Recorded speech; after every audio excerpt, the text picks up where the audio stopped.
it's a great pleasure to share my research work, my project with the audience here. Okay. Today I will share a topic entitled Integration of 3D Scanning and Printing Technology in Developing Patient-Specific Device.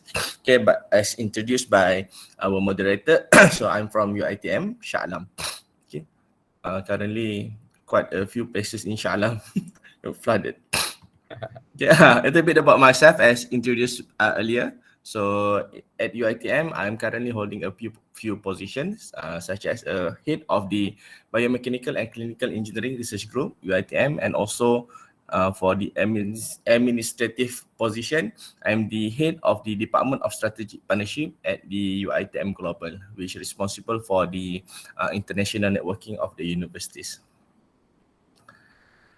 Okay, so for today's presentation, okay, I'll start with a few outlines such as introduction about the 3D printing itself. Okay, but I think our next speaker is more competent on the industrial exposure for the 3D printing. Okay, then I'll focus on the additive assistive device. Okay, then proceed to the development process, and then more detail on the experience and projects that my team involved in the community. Okay, then closing. Okay, as introduction, okay, we all know about the 3D printing. It's not too alien, or we call it gaijin in Japan. Okay, to the others nowadays. Okay, 3D printing or additive manufacturing is a process of making 3D solid object from a digital file. Okay.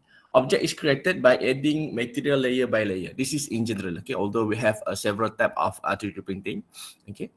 3D printing enables you to produce complex shapes using less material than traditional manufacturing methods.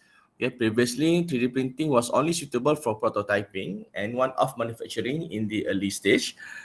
It is now transforming into a production technology, but still varies in different fields. Okay, but in certain areas, okay, it is the best option for the 3D printing. Okay, but the normal practice, normally we will start with 3D printing for prototype. Okay, then when we proceed to the production, for example, okay, then we move to the injection molding and so on. Okay, a little introduction. Okay, what are the 3D printing out there? Okay, in the foreign country for sure.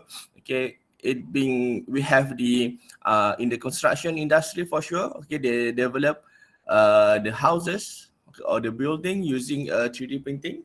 Okay, if we Google or in the YouTube, you can find it.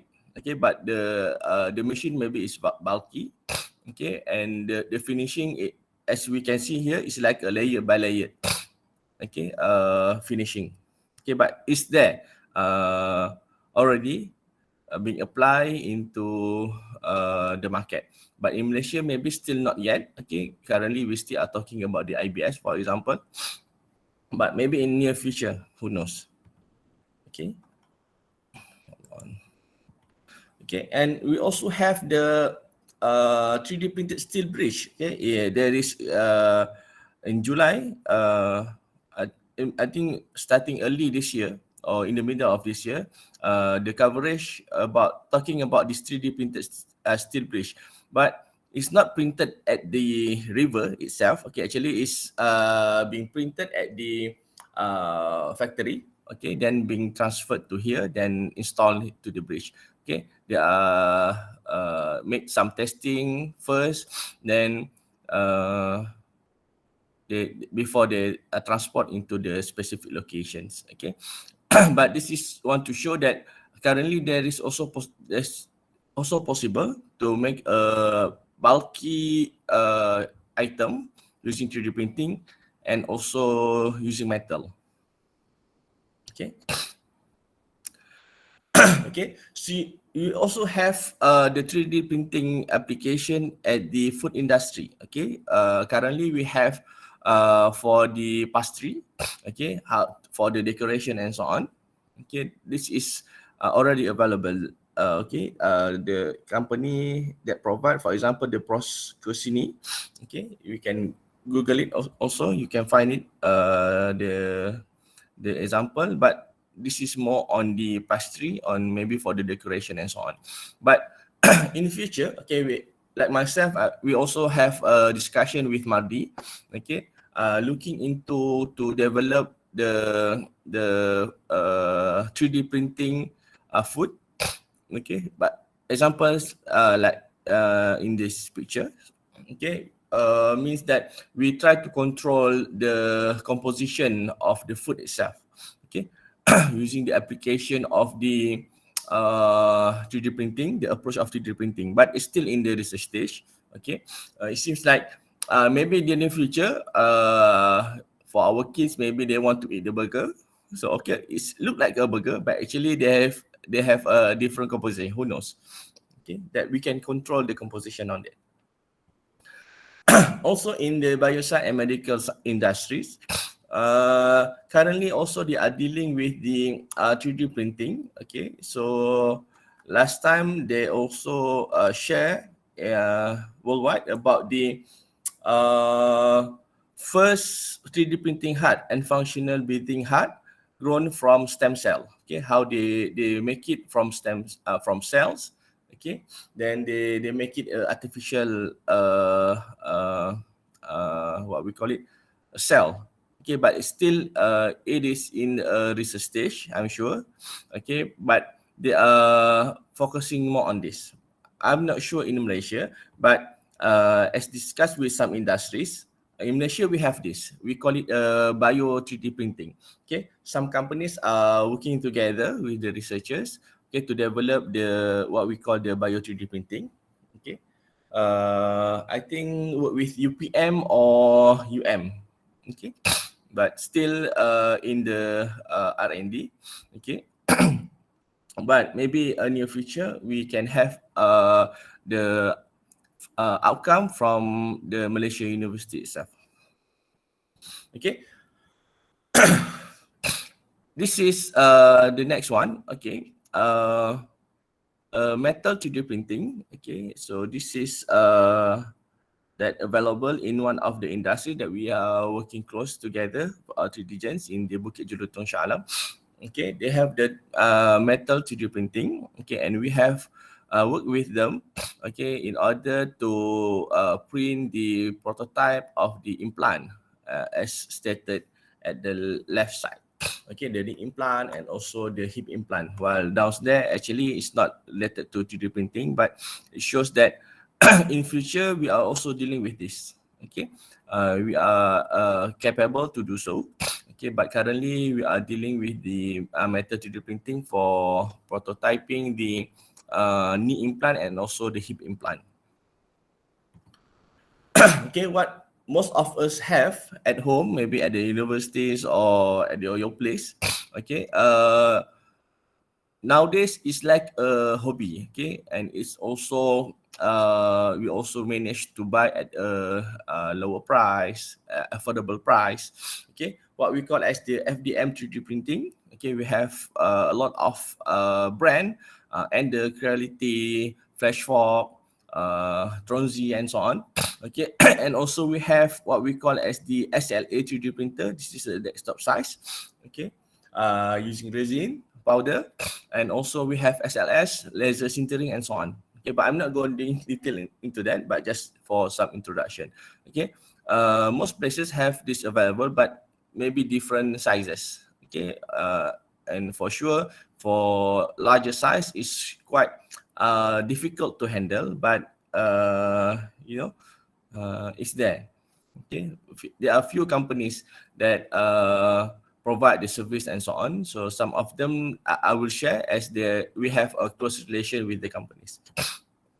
Okay, so in general, okay, why we deal with the 3D printing? Basically, when we deal with the customized item, it's very what we call easy to handle when we want to deal with a customized item. Okay, which will be more related to my next topic on the additive assistive device. Another one is personalized. Okay, Customize mean that we can design by our own. Okay, for example, if you want to design something that can include your name, okay, and can design your own school, your own logo, for example, all this can be adapted. Okay, personalized, maybe when we want to create something, a device, okay, or that only suit to us. Okay, for example, the simple example, when we want to make a mask, okay, a mask, not the COVID-19 mask, okay, the mask of the what we call it, character. Okay, so we can personalize to suit our size. Okay, so this approach that what we apply to the current project.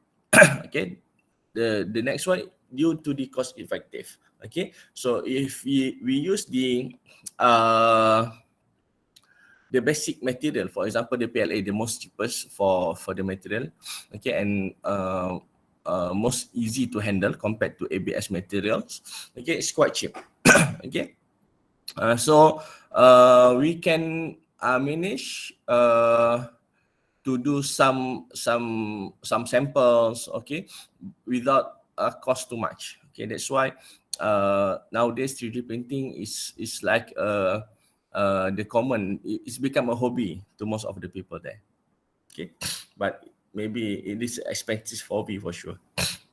Okay, so how the technology help us? Okay, basically for the 3D printing, if you find it in the Shopee, for example, or from the Facebook, from the Instagram, you can notice that quite a numbers of people offering their service. Okay, in order to do the 3D printing services. Okay, if you are in the circle of the academician, for example, in the universities, okay, there are few students, especially from architecture, for example, okay.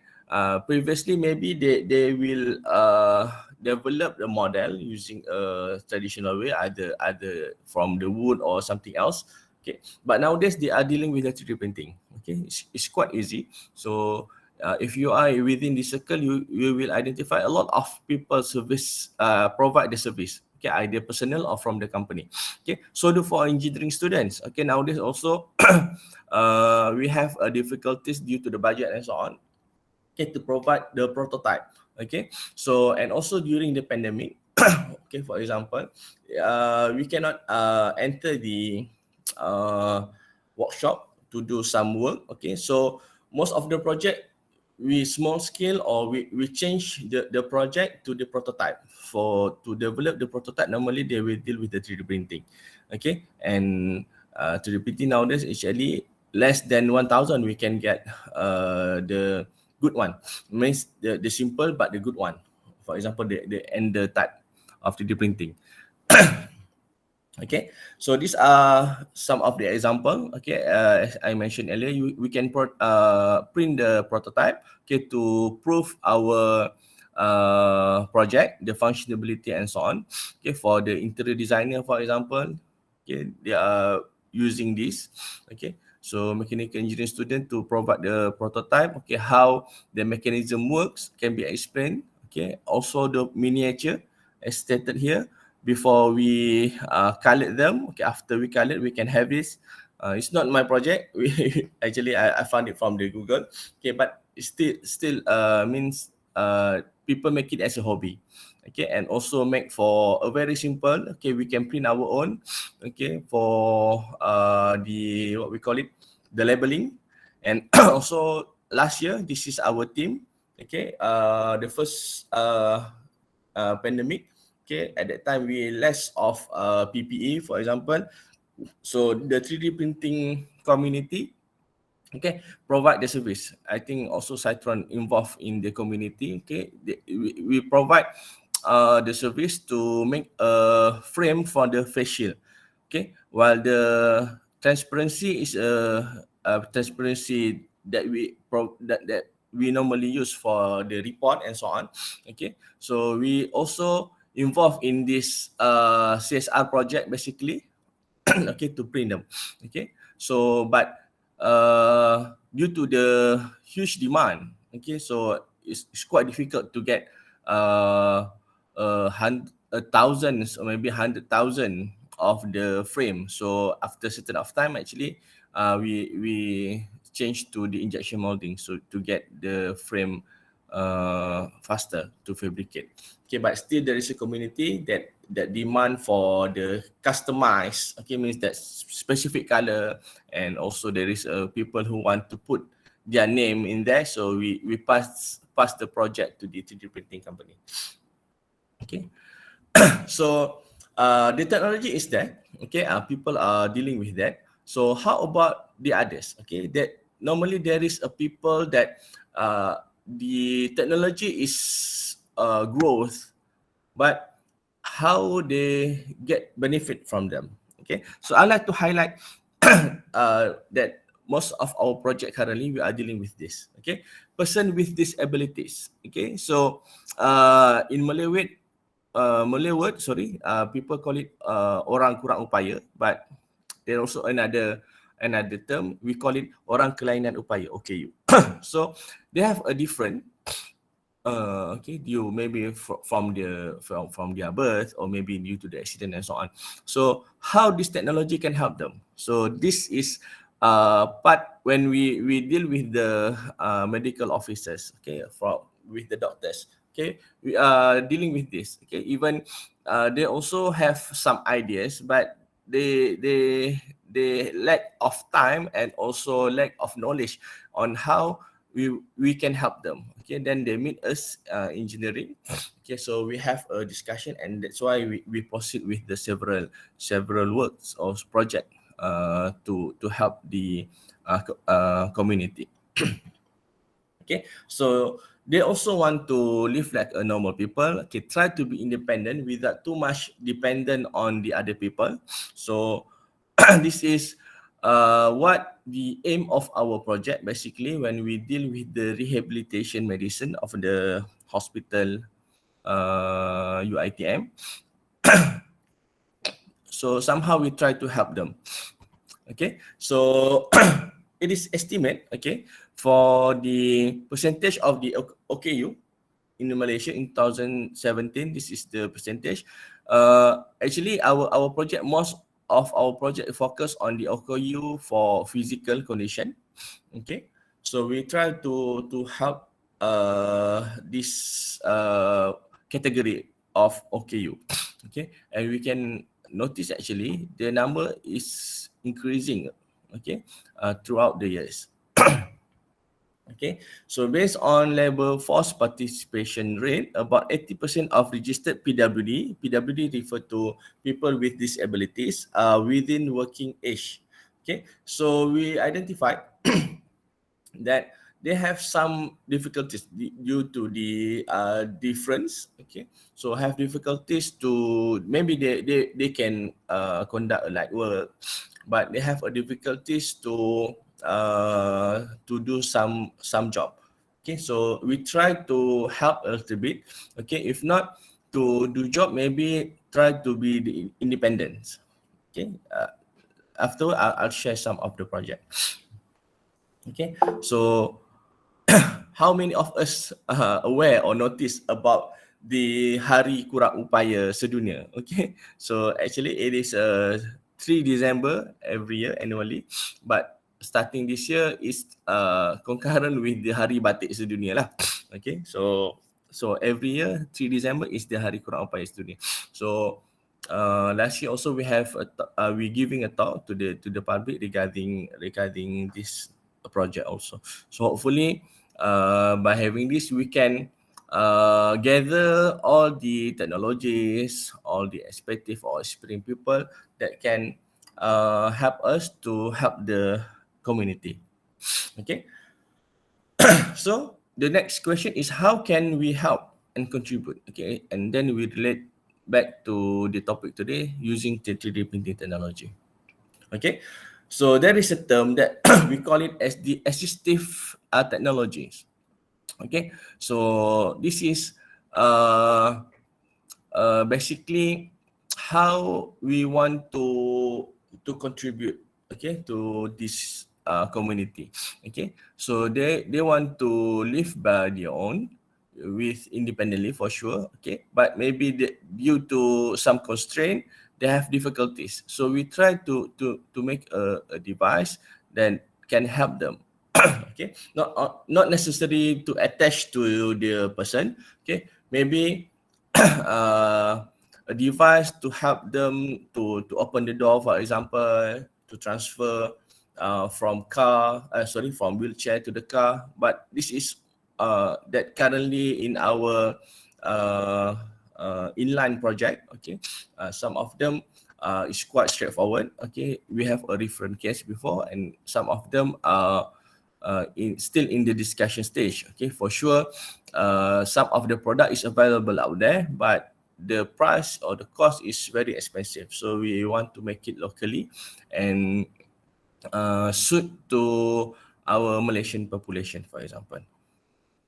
Okay, so actually, AAD or assistive adaptive device is a human right. Okay, so based on the WHO, sorry, globally 1 billion people need one or more assistive device. Okay, accessibility to AAD is limited to only 5 to 15% in middle and low income countries. No, it's very less. Okay, compared to maybe we will say from the rural area or low Malaysia, maybe for B40 and M40, okay, they have a limited access and also limited knowledge access to the organization that might help them. Okay. Assistive adaptive device and technology is one of the intervention to assist the people with disabilities to perform activities of daily living and reduce dependency level. This is what I mentioned earlier. Okay, disability are diverse and unique towards each PWD. Important of AAD to conform towards different type of disabilities. Okay, I like to highlight on the disability are diverse and unique towards each PWD. Why? Because some of the product is available out there, but it is in the universal. Maybe it's not really suit due to different sizes, okay, different activities that is desired to work on, okay. And also due to other constraint. Okay, for example, when we meet few patients, okay, actually they said that there are some people offered the robotic arm. Okay, means the patient is without the arm.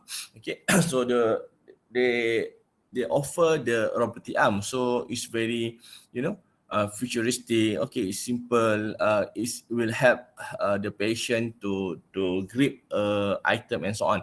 But actually, the main problem is the device is heavy.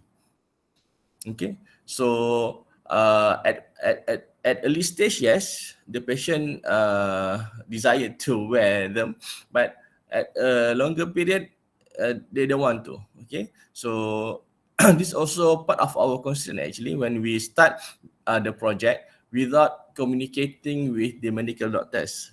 Okay, but when we meet the medical doctors, especially from rehabilitation medicine, okay, so one of the important point that they say that we must know the condition of the patient. Okay, not only what we can see actually from the inside, especially from the bone joining and so on. So there is some constraint, okay, for the patient. For example, they have a weak bone, and also the function of the bone joint is not as a normal people. So these are part of the constraint that we notice after we have a good collaboration with the medical doctors. Okay. So intervention to manage disabilities. Okay, we have to make a prescription of the assistive device. Okay, actually, it's have a wide range. Okay, either from the low tech into the high tech. Okay, so out there maybe we have the high tech if you can find it from the internet and so on, like a wheelchair with the automated and so on. It is a high tech, yes, for sure, and also the price is quite expensive. Okay, currently we focus more on the low tech and also the mid tech. Okay, that can help them as quick as possible. Okay, and also with the low cost. Okay, currently the issues is always about the money.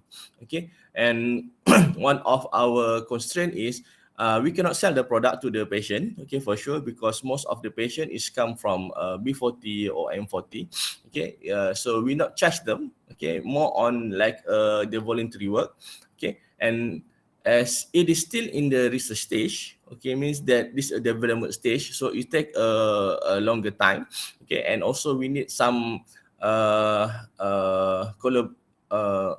understand and collaboration from the patient, means we have to meet them several times. Okay, then we have type A, type B, means the concept 1, concept 2, concept 3, in order to meet the request or demand from the patients. Okay, these are the simple example. Okay, when we talk about the low tech, it is typically is a non-electrical. It's very straightforward. Okay, the figures that we have here is very simple to help the patient. For example, that have difficulties to hold a small item or tiny item, for example. So just make a simple device. Okay, so if they have difficulties to hold a small item, for example, the keys, so we try to make a holder for that. Also for the stroke patient, we have quite a numbers of this. That after they recover, they have difficult to have a closer grip.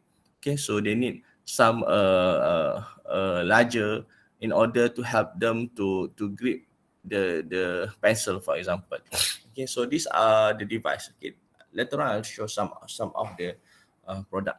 Okay, and also in the 3D printing FDM, we have several materials that have a different characteristic. For example, if you use the TPU, it can be have like a rubber. Okay, so they have a flexible uh, shape and a flexible composition. Okay, so for the mid range, okay, maybe they require a training to use. Okay, but there is not electrical, mostly is the mechanical with a simple features of mechanical characteristic. Okay, and high tech is sophisticated. Okay, maybe deal with the Arduino. It's not that difficult, and deal with the IoT and so on. Okay. As I mentioned earlier, most of our project basically play around on the low tech and also the mid tech. Okay. Current issues in the AAD prescription, availability of AAD is limited and only address certain function. Yes, sometimes there is on shelf. Okay, for sure the product is there. Okay, but the price is high, and but not really meet the demand or very specific demand of the patients. Okay. Next is lack of idea, limited skill, material, outdated design, and production method. Okay, this available there. Okay, but maybe the process take a longer time. For example, if we talking about prosthetic leg in Malaysia, it take a few months in order to get that one due to the manpower, the product, and so on. So, and also lack of structured multidisciplinary or transdisciplinary framework. This is what I mentioned earlier. And then based on our experience when we start our own, not meeting the medical doctor, and previously medical doctor without consulting with the engineering, so they are only dealing with the conventional method. So they will take a prolonged time. Okay, it's difficult to customize and so on, or make it personalized. So this is the importance of what we call the multidisciplinary and transdisciplinary framework. Okay, so hopefully what we have conducted right now is what we call will go for the better future in this area, hopefully, inshallah. Okay, so this is basically the what we try to approach, okay, in Malaysia, in the rehabilitation service, especially in Malaysia, we call it as the patient-centric, okay, integrating a multidisciplinary team and practicing co-creation concept of work process, okay, utilizing the IR 4.0 technologies, okay, for this case, we are dealing with the 3D printing, additive manufacturing, and expanded into the community to encourage societal involvement, okay. So this is the thing that we have to understand, okay. The patient, maybe they have if especially if the patient become the OKU due to the accident, okay, the psychology and so on is different compared for those who from the childbirth, okay. We have to deal with the rehabilitation physician, the occupational therapy should be there, and also the engineering should be there. Okay, so from here, then we can merge the knowledge of the biomechanical features, the disabilities assessment, the functional goals, and also the anatomy of the patient itself. Okay, the condition of the patient that maybe sometimes we neglect on that. Okay, so if we have a good networking, good collaboration work, we can reduce maybe the product we can get the product, okay, but maybe later on they have some errors, okay, some mismatch and so on. But if we have a close networking or discussion together, we try to minimize the error that might occur during the development process. Okay. Okay, as mentioned earlier, so actually most of our projects are dealing with the desktop FDM. Okay, so we try to create a very personalized, means that dedicated to the patient itself, customized. Okay, customized based on the request or demand from the patient, and for sure we can make it a lightweight. Okay, based on the what we call it, the parameter setting for the 3D printing and so on. we can play around with the features, okay, and also the cost effective. Okay. Okay, so another thing, we have to integrate with other features, okay, for 3D printing. The most integration, we deal with the 3D scanning, okay. Maybe some of us also familiar with this, okay. So 3D scanning, analyzing a real world object or environment to collect data on its shape and possibly its appearance. The collected data can be used to construct digital 3D model, okay. So compared to 3D printing, okay, for 3D scanning, maybe not all people have it, okay, because of the price, okay. But example here up there is a Sense. Actually, it's not that expensive, okay, but it's maybe reach to 2,000 ringgit, okay. For Einstein, for example, maybe up to 80,000, okay. But when we deal with the laser scanning, maybe it's up to 100,000 or more, okay. So that's why it's not really a hobby, but but it's still there. But nowadays, the iPhone 13, second, also can be used as the scanning, okay. But for sure, it's not that good, but it's capable. But the price of the iPhone is also more expensive from here, okay. Another thing, we have to integrate with the control system and OSD system, especially when we want to deal with the mid-tech and also the high-tech devices. Okay, so for the 3D scanning, for example, we have quite a numbers, but normally we are dealing with these two, okay, what we call as the laser 3D scanning technology, and also the structured, we call it light 3D scanning technologies, okay. So this is the info that you can find it from the internet, okay. Some note is there, maybe if interested to know more, we can refer to the references. Okay, these are part of the example, the laser triangulation technologies. Okay, this is how we make the concept of the laser technology and also the structured light, or we call it white light technologies. Okay, I'm not going to explain detail on the technical part. No worries. Okay, but this is the idea how the laser technology can capture the 3D scanning technology can capture the shape of the product or the item. Okay, for this project, we use the scanning to get the anatomy, or we call it the shape of the patient. Okay, by that we can apply them to get the digital data, and from the digital data later on we can develop the what we call a personalized device, or normal term we use a patient specific device. Okay. Okay. So how we conduct the development process in general? Okay, we apply the engineering design process for sure. Okay, we have to define the problem, identify the brainstorm, we select the most promising solution, then we come up with the prototype. After we get the prototype, we have to test to evaluate our prototype. Then we have to iterate with the patient, with the final user, for example. Okay, how we can improve and so on. And also, then we have to communicate for the solution. Okay, in order to improve the model and how we can improvise the product. And the other thing is the current approach. Okay, so the other thing that we can get the digital data.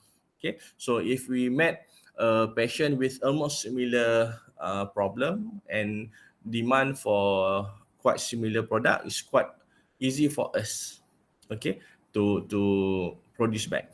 And also for this the similar patient, for example, after certain years maybe they growth, so we have a larger body, for example, so we can also modify from that. Okay. Basically, in our project, we deal with the process of multidisciplinary assessment, then to identify the goal setting, then go for product development, testing, and also the product functionality assessment. Okay, this is the example from traditional way. Okay, so we call it a plaster of Paris. Okay, to get the shape of the hand of the patients. Okay, so it's take quite messy and also more time, but okay, hold on. Sorry. Okay, the process being conducted also by the specific officer from the hospital, for example, in order to get the shape of the patient hand. And I'm not sure either you can hear the sound or not. Okay, just you can refer to the video with that sound also, is okay. Okay, this is the process previously. Okay, but still there is a pro and cons compared to the 3D scanning approach. But to show how, means that maybe only a dedicated person can handle this. Okay, compared to the new technology, quite the novice person also we can handle with this. Okay. Now, the current approach, we have to, in order to define, identify, and brainstorm, sorry. Okay, we deal with when we have a first meeting with the doctor. Okay, then we will capture the shape of the patient. For example, this the patient that we deal with. Okay, and also the bottom here, uncle without the legs. Okay, they like to have the he like to have the amputated leg, artificial leg. But for us, for example, engineering at this time, we thought, okay, so we can propose a device. So after that, maybe the patient can stand with the leg and so on. But the patient says that they know the condition of the patient due to the heart disease and also some other constraint. Actually, this patient cannot wear the what we call it, the prosthetic leg.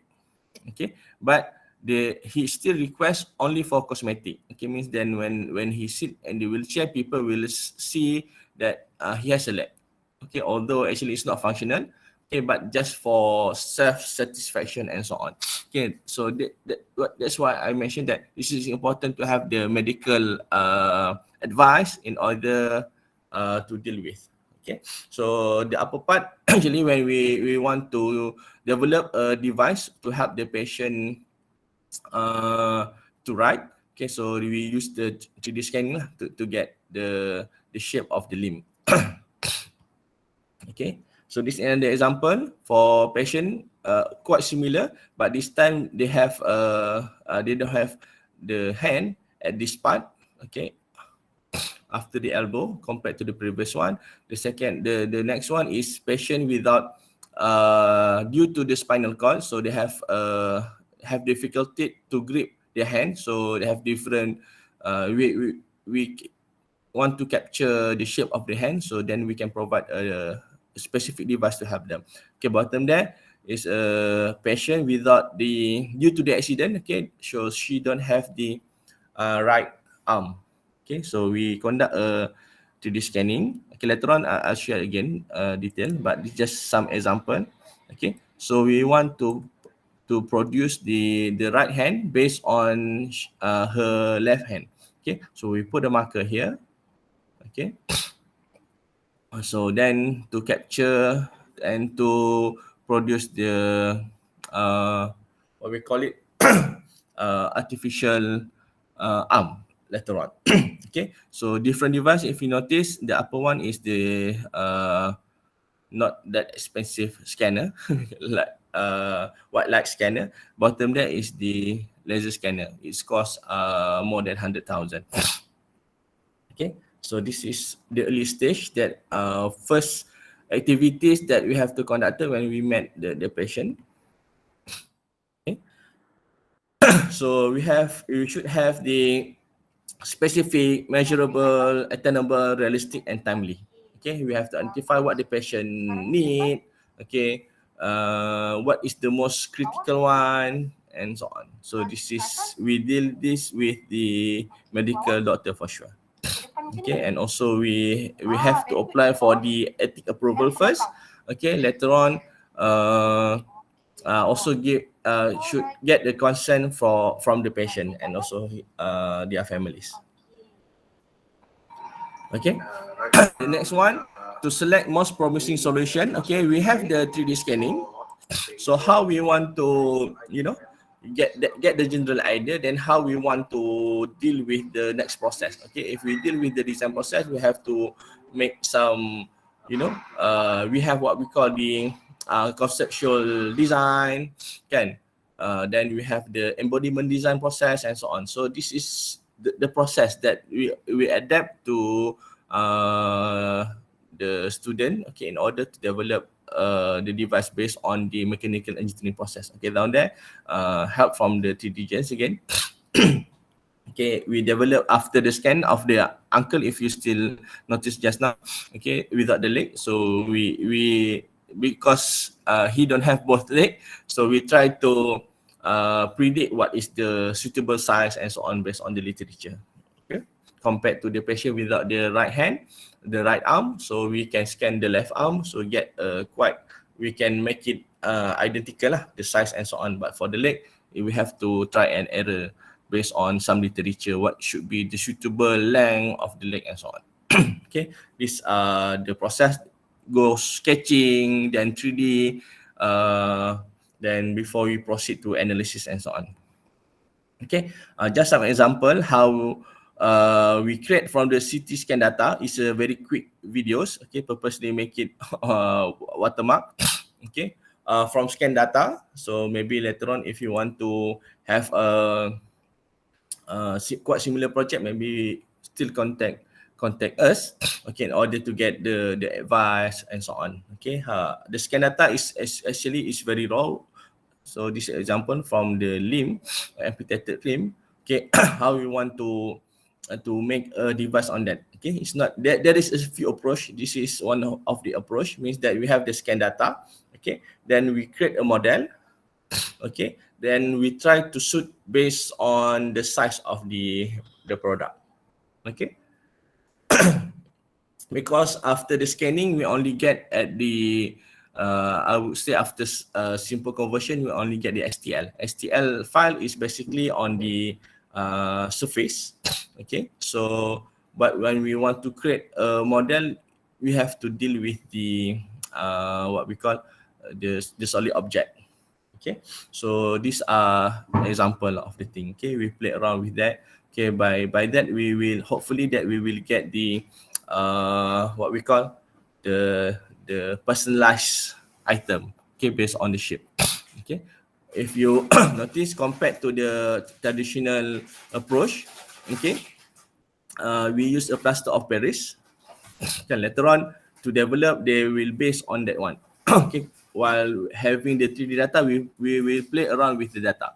Actually, there is another approach, okay, that instead of using 3D scanning, okay, we can use the CT scan data.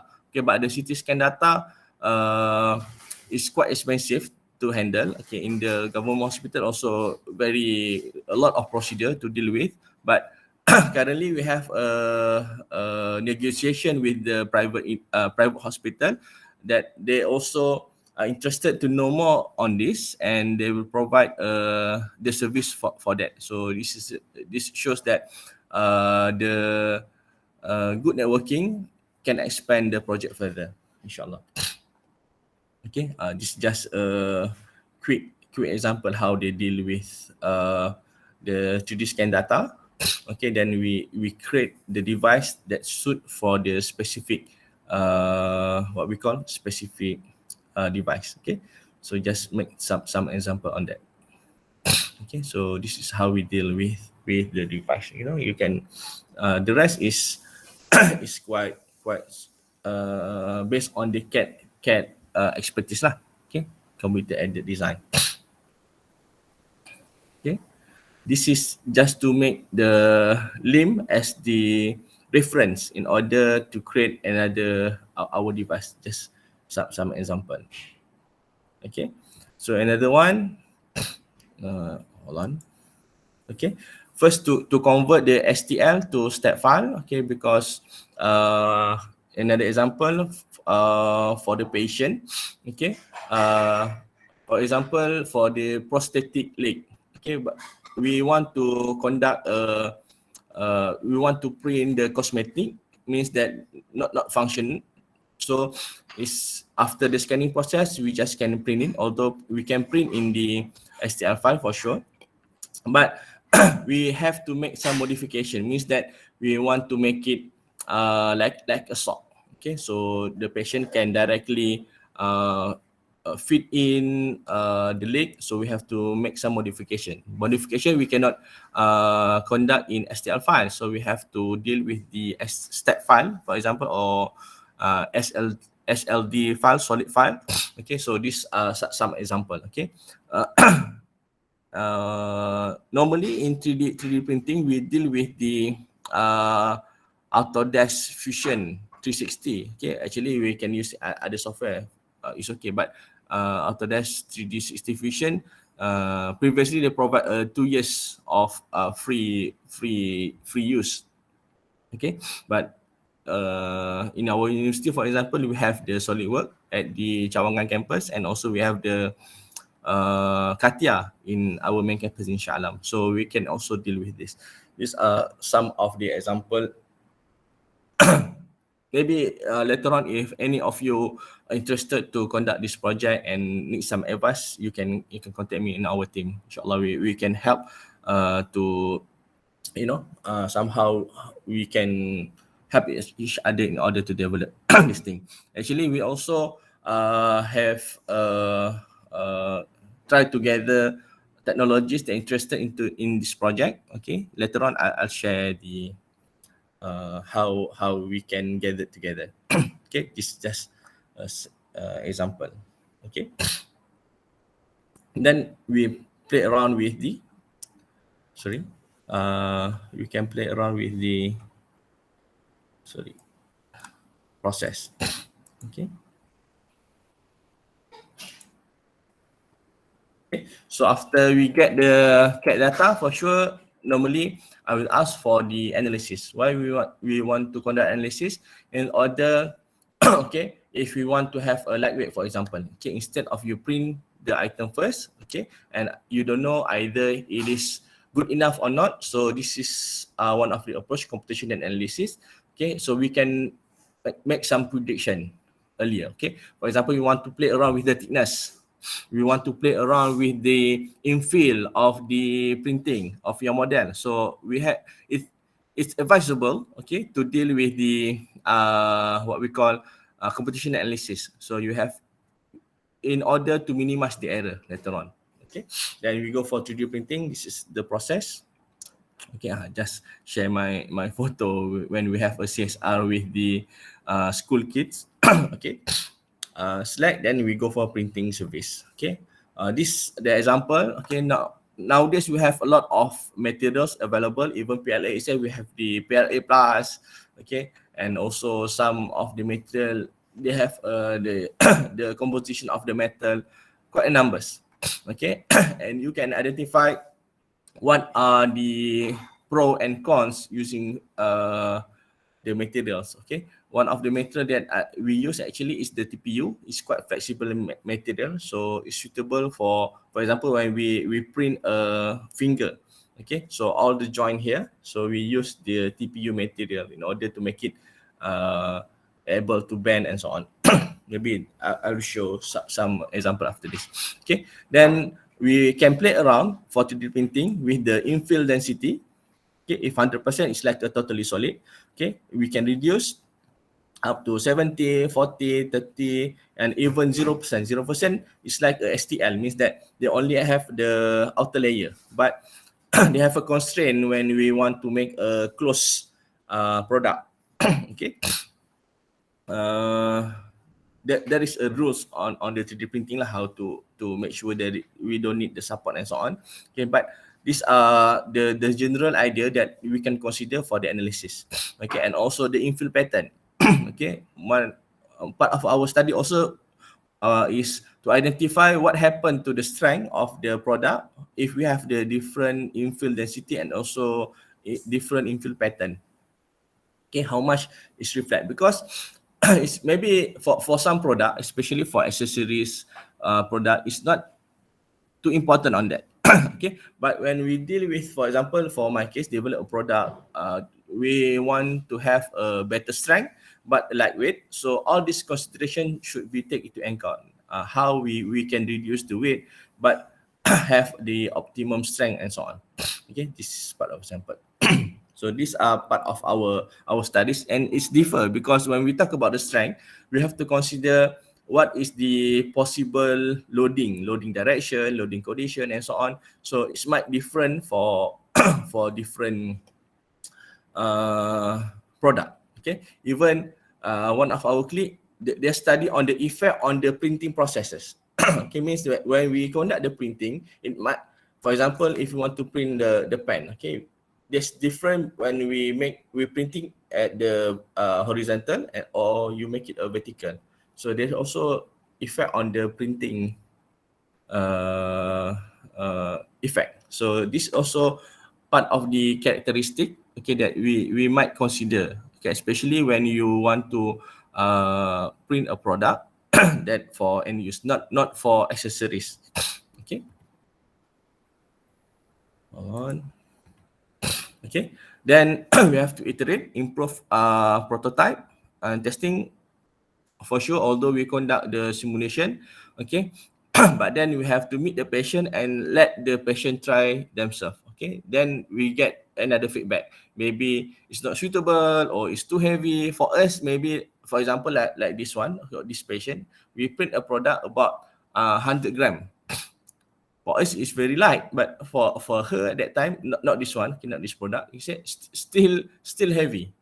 Okay, so we have to reduce. We play around with the what we call the infill, the material and so on. We then make sure it's and this one also the concept. Okay, we try to make it. Okay, at that time we thought the patient maybe want to have like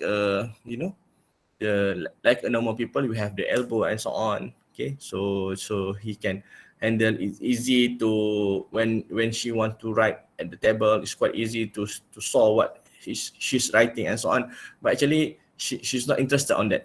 So we make a different device afterward. Okay, then feedback. Okay, for sure, to we call is the to meet the goal. Okay, outcome measures, how either the patient satisfied or not. So this will make to get the feedback in order to improve the design or maybe for the next project. So you have to consider to take into account what are the comments from the patient itself, because at the end they are our patient. Okay, interesting about this project, it's not for profit, it's a CSR, but we try to make the best lah. Okay, at the end. Yeah, overall, these are the engineering design process that we apply, we adapt in our project. Okay, so we have few minutes. Okay, our experience of the project. Okay, first of all, before that, this is our team members. Okay, as I mentioned earlier, this expertise from the rehabilitation. Okay, physician, we have Dr. Natiara there. Okay, advice from the medical side and so on. We have and also Professor Faza Akhtar. Okay, rehabilitation medicine, advice a lot on the medical side. From our engineers, we have the Data Uni, myself, and also partner from the companies, AA3D Technologies. Okay, use alumni of the UITM. She set up a company, and we still have a collaboration to deal with the project, and also technician from the Faculty of Medicine. Okay, and also some other people that I'll show later on, but this is our initial members. Okay, we call it a tendinosis, gripping, and essential orthosis. Okay, TGO. Patient with the spinal cord actually, so they have because of the spinal cord, you know, the shape of the hand is not like a normal people. Okay, we call it weak hand, something like this. Okay, so they have difficult to grip an item, especially the tiny item. So we try to develop a device, okay, so that will help them, okay, with a small movement, but can encourage the other the thumb, okay, to grip more. Okay, this is some of the concept. I'm not going into detail, but just to share some of the mechanism on that. Okay, we apply the rubber band, okay, to fit at the wrist, okay, to attach spleen and so on. Okay, so far he able to you know, to grip an item. Okay, this is some of the example for the patient. Okay. Okay, sorry, it's too longer time. Okay, this the patient due to the spinal cord, okay, cannot stand, and you know, what we call it, the shape of the hand is not like normal people. So difficulties to grip, to hold a pen at that time. Okay, so this device, okay, it help him to hold the pen. Okay, but still improvise the product. Okay, so far it's function well, but comment from the patient says that he have difficulties to wear the device, you know. So the next propose is we want to make it like a glove. Okay, so the patient can wear the glove, inside the glove with all these properties of this product. So then it's easier for the patient to wear the product. Okay, so this is the uncle I mentioned earlier. So this is the prosthetic leg, but still as he used to wear at the wheelchair, so the device should able to flip. Okay, but this is first prototype, as I mentioned earlier, because we didn't know the exact sizes. Okay, because both leg, he don't have both leg. So our first prototype, this one actually is too long. Okay, so you can see that not have a good fit for the patient. So we have to improvise and to make a better design, shorter the limb. Okay, so next one is quite simple, a 3D printed tablet holder. The patient, they request for tablet holder. Okay, we make it very simple because we want to customize with the wheelchair that the patient have. Okay, another one, finger orthosis, very simple. The patient don't have the fingers, okay, due to some accident, if I'm not mistaken. So at that time, he have difficulties to write. hold the pen. Okay, and he want to sit for the SPM last year. Okay, so simple approach. You can make a simple device. So by that, you have a holder here. So the patient capable to write. Okay, it's very very simple approach, and but it helps the community. Okay, this is collaboration with the AA3D. Actually, it's solely from AA3D. Okay. Okay, this is the same patient like that the spinal cord earlier. Okay, he has difficulties when eat. Due to some position, they only can take the food at the certain direction. Sorry, certain area. Okay, so because of that, we create a device, a very rotating plate. Okay, so they can rotate the plate. Okay, so to help them to take the other part of the food. Okay, maybe I something like this. Okay, it's very simple. Okay, but let's help them. Okay, but again, it should come with some brainstorming about the mechanism and so on. This is the mechanism that apply to this plate. Okay, then adapted with the specific device lah. Okay, ratchet and also spring and so on. Okay, this is the gripper that I mentioned earlier. For the stroke patient have difficulty to grip, so we make a very simple device. Okay, instead of having what we call a large pen, okay, just have a normal pen but with a hollow, so the patient can grip this thing. Okay.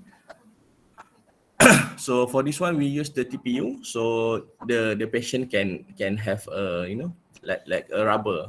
Okay, so you can play around with the gripping comfortable.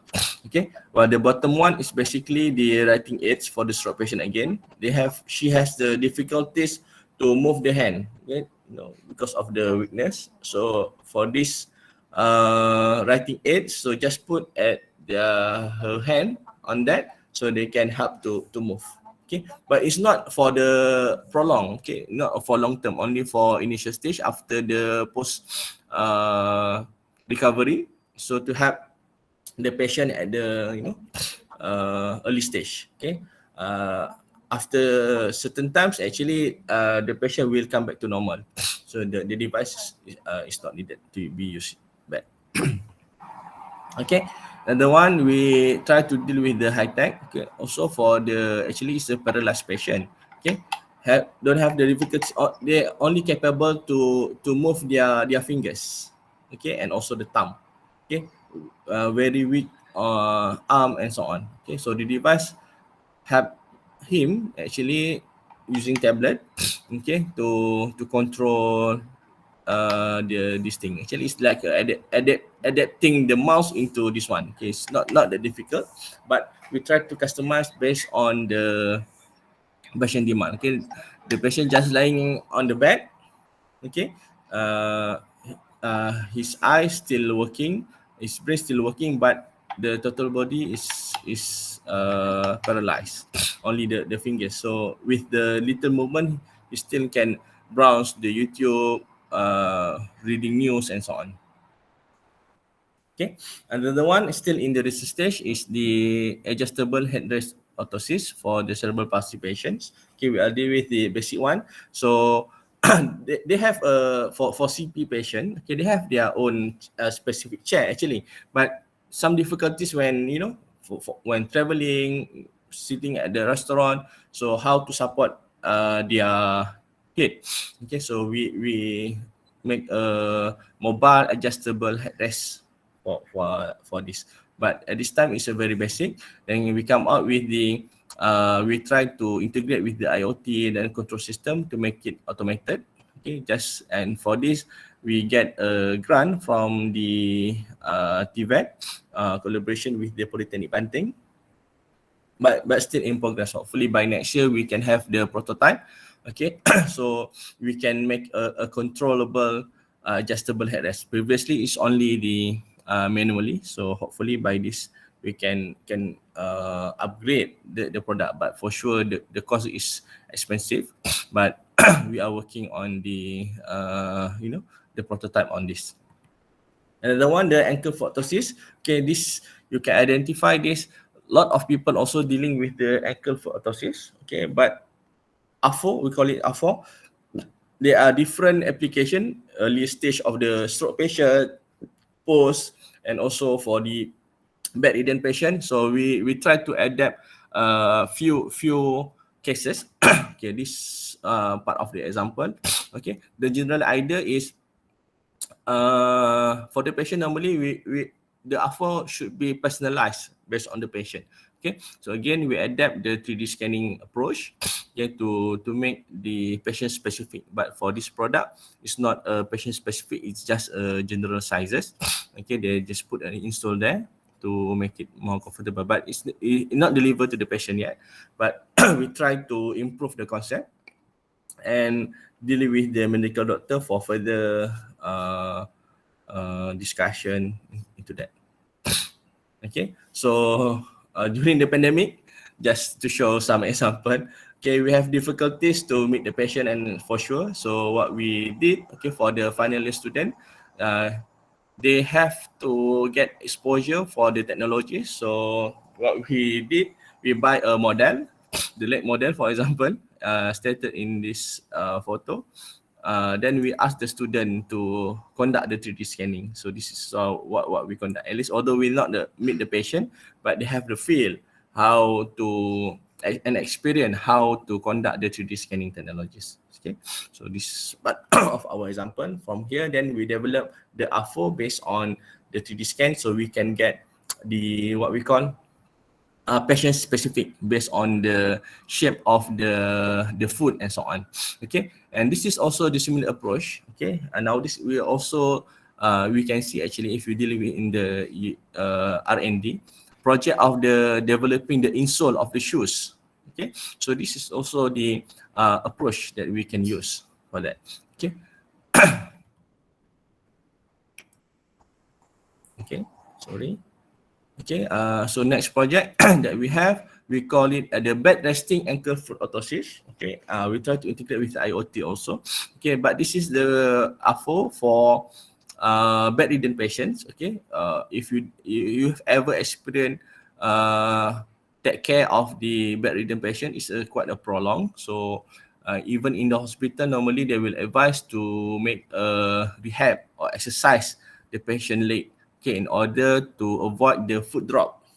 Okay, but advisable is oftenly make the the exercise for the patient leg.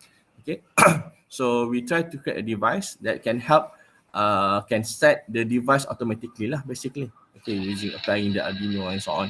Okay, so it's still in the early stage. Okay, and for this actually we get the matching grant with the Universitas Indonesia conducting such device. Okay, so we are expecting that, but after if it's complete 100%, so even we can control through our mobile phone, we can set the mode and so on for the patient. Okay, but it is still in the R&D stage. Okay, so this is the patient as I mentioned earlier. So quite have a detailed explanation on this. Meet the patient while we conduct the 3D scanning, then we come out with the different prototype, okay, different concept, then before we deliver to the patient. Very good. Okay, so after we get the shape of the limb, it's become our reference to create the device. This is the device basically conducted by my student. Okay, this is the pen holder. Okay, and can be rotated at different angle. Okay, so this we need some hole here in order to what we call it, to attach together with the harness. Means they have the leg, they have the limb here, so harness will tie up to the shoulder. Okay, so easy. And also we conduct the analysis in order to get to know what's the best optimum thickness. Okay, we have to get it is lightweight, as I mentioned earlier, and we analyze on different infield density, different thickness, and also the materials. But when we print, we still choose the PLA lah. Okay, so this is basically how it can function, can rotate, okay, at a different angle, and also at the sagittal and different sagittal orientation. Okay. Okay, this the example, the harness that I mentioned earlier. This is our device. Okay, this is the patient. Okay, so after we attach, she is able to write as shown in the video. Okay, but this is the 3D printed table also. Okay, attached to the wheelchair. Okay, and also but this one is contributed by other people. Okay, automated wheelchair we not provide that, but we focus on this one. So she's able to ride, attach the wheelchair, and also actually we provide the adjustable table. Okay, able to adjust their height and also the angle of the tables. Okay, as she want to put in at the school, because so we provide the table basically. So this is last year, I think we met them at the Terengganu, hopefully. And another project is the Cosmetic Project. Okay, I've showed the video earlier about how the sample processes. Okay, so this is basically from the data. So then we 3D print it. So basically only replacing this one. You know, this uncle don't have the leg here due to, I think, diabetic or something. So he like to have the cosmetic foot. Okay, prosthetic leg. But again, the patient cannot stand with this actually. It's very risky. Okay, and we not test the strength of this, but he agreed that only for cosmetic. Okay, means wheelchair, people will see, okay, he has the leg. So just for self confident. Okay, so we provide that. Okay, this by Dr. Tiara, Dr. Ayuni, and Mr. Zoha. This is our master student that very keen to this project currently. Okay, the patient, okay, almost similar to the spinal cord previously. Okay, but this one spinal cord due to the accident. Okay, so again we have to understand the condition of the patient. So we try to make a device. You know, it's not normal like us. So we call it, the nerve is different, the muscle function different. So we try to make a device. Okay, as I mentioned earlier, this time we want to make it using the glove, so it easy to be wear. Okay, but still we still in the improving process. Okay, before we deliver to the patient. You know, this is, I think, third or fourth time. It's not easy, especially due to the pandemic and so on. We cannot meet the patient and so on. Okay, so another example for the patient. You know, this is the condition of the hand. Previously, this is our first prototype. It's not working very well due to the short length of this, so we have to improvise. So these are the thing. Okay. Only mechanical without this thing. Okay, so by that the patient requests like to have like a robotic, something like that, but it's not involve any electrical, only mechanical. So these are the challenges for us. The patient only have to move their available hand at certain angle, so the mechanism can be like this, can grip so an item and so on. Okay, but still we have some improvement after this. Hopefully early next year we can get a better result, a better product.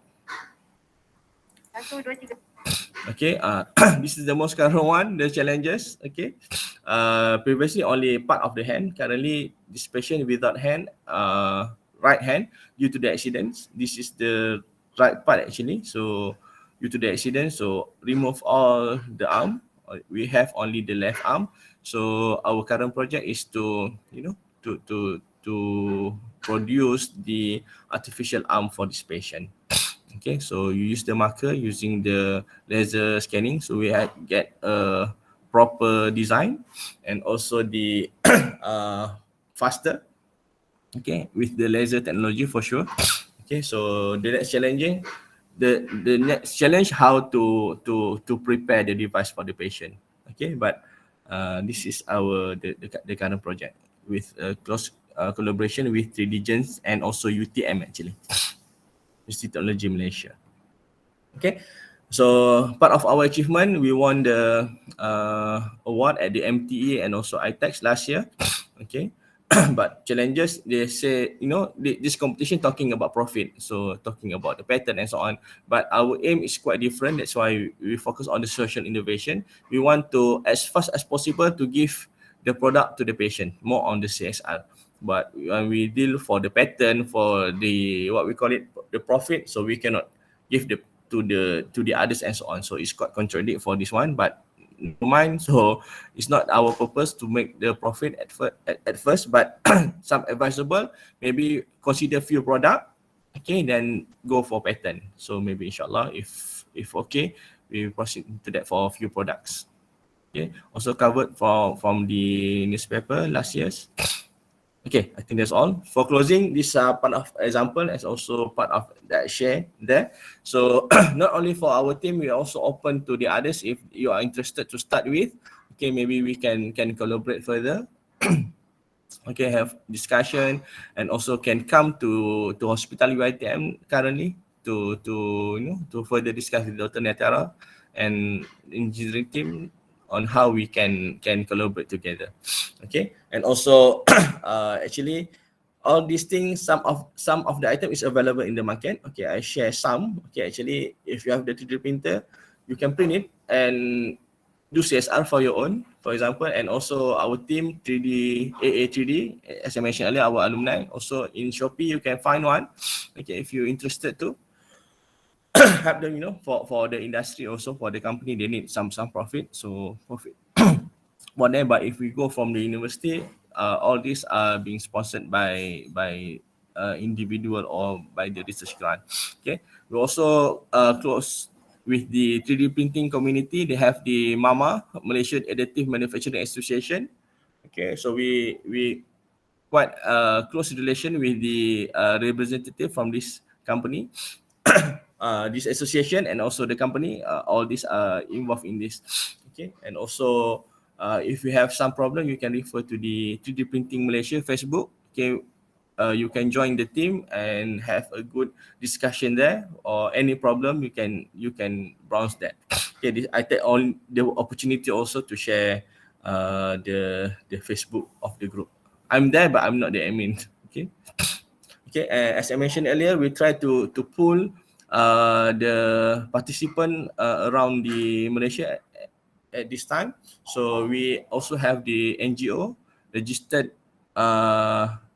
this May 2021. Okay, newly registered.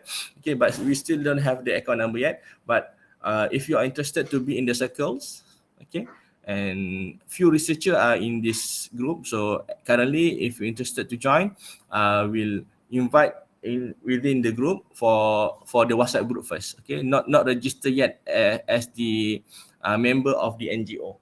But later on, after we have a better organization arrangement, so then we will open to the registration. But nowadays, currently we only open for the circles.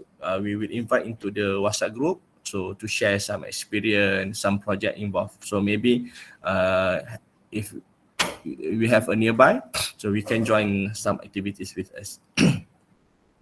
Okay.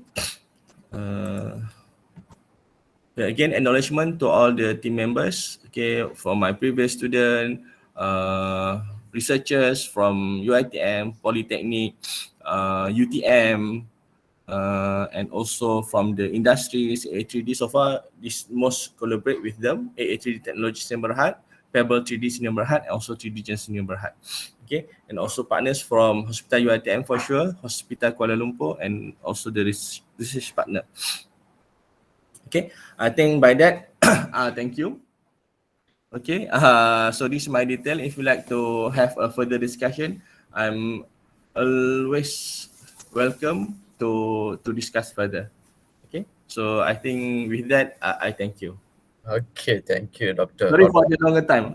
No, Right? no, no, it's a correct time. Okay, so a lot of information about the 3D printing and then some example and then real works is really good. Okay, any participant want to ask the question with the Dr. Abdul Alim? This morning is very good, knowledgeable about the 3D printing. Thank you, Doctor. Okay, anyone ask the questions? Maybe y'all can be state your question in our chat box too. Sorry, I have one question. Yes. Okay, okay, thank you. When you use 3D printing, one thing's for biomedical purposes, one thing you have to aware that the material must be, suitable for the human body. How you select the right materials? Okay, It's thank not. you. I mean, it's not normal polymers, I guess. Yes. Currently, we only use the available materials. Okay, that PLA, ABS, TPU, as I mentioned earlier. Okay, but regarding that, yes, we at this stage we're not going to the NDA. Sorry, what we call it, the Medical Device Act. We not deal with that. Currently, we only deal with the at the research stage. So for that, we must get approval from the ethic committee. In our stage, we deal with the UITM to get approval for that. Okay, but if we want to go for commercial, for example, we have to deal with the MDA. Okay, it's quite difficult. But what we use right now is the commercial materials that have available, and it's not that difficult, not that risky, because we not make not inside the body. It's just like outside, so it's not difficult. But we must make sure the during the printing process, for example, we must make sure avoid the sharp edge, the the not smooth finishing and so on, to avoid. And for more precautions for the patient before we wear that. For example, the patient with the socket must make sure with additional socks lah. Okay, to provide the the possibility for what we call uh you know harm Injuries. the patient is injuries. Yeah. Thank Okay, you. thank you. Okay, thank you, Doctor. Okay, any others have a questions?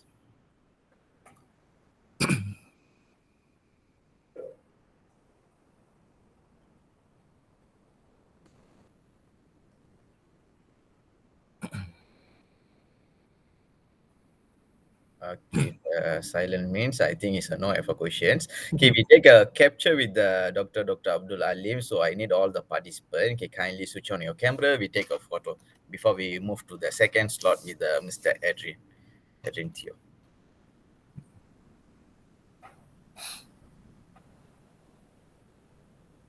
Okay, can be switch on your camera.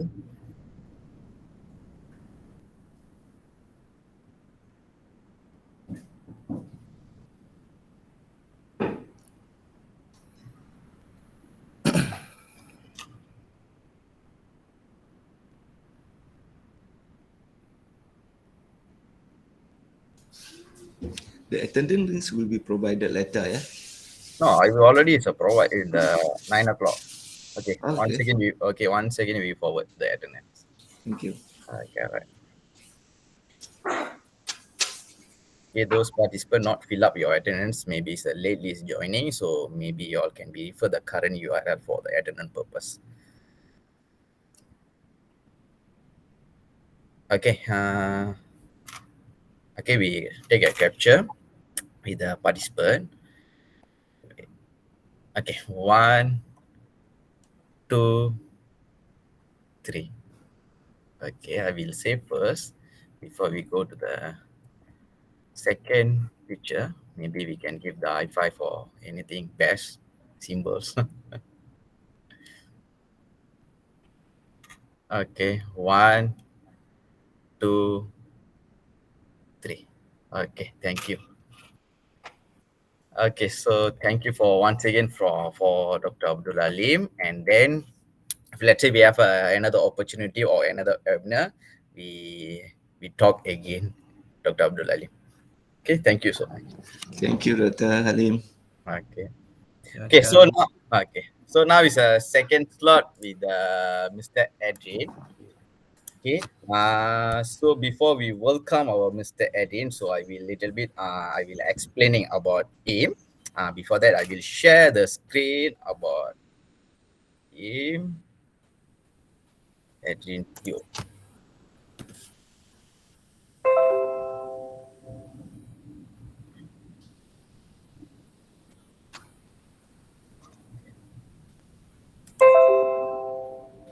Okay, this is our second speaker, Mr. Adrian Theo, is a program manager at Sintering Technology. He obtained his Master Electric and Electronic Engineering in 2018 from University Tunku Abdul Rahman, Utah, and degree in 2005 from the North Ubria University in the same field of the study. So that means electrical and electronic engineering. And then is involved many innovation. Okay, involved in the many innovations, and then receive I think it's more than two or more than three. Okay, more than three awards. Okay, one of the award is from the Young Innovate 2014 Mentor Program, and then involved in the Planning International Green Carnival 2014 Alpha. And then for the current project, maybe Mr. Adrian can be introduced when yourself. So maybe you can be said your current innovations or current awards, because it's the year stated until the 2015.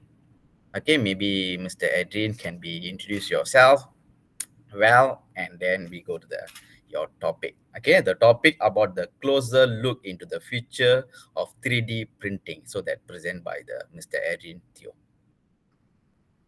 All right, thank you very much, Doctor. Okay, all right. Maybe I can share my screen. Sure. Okay, yeah.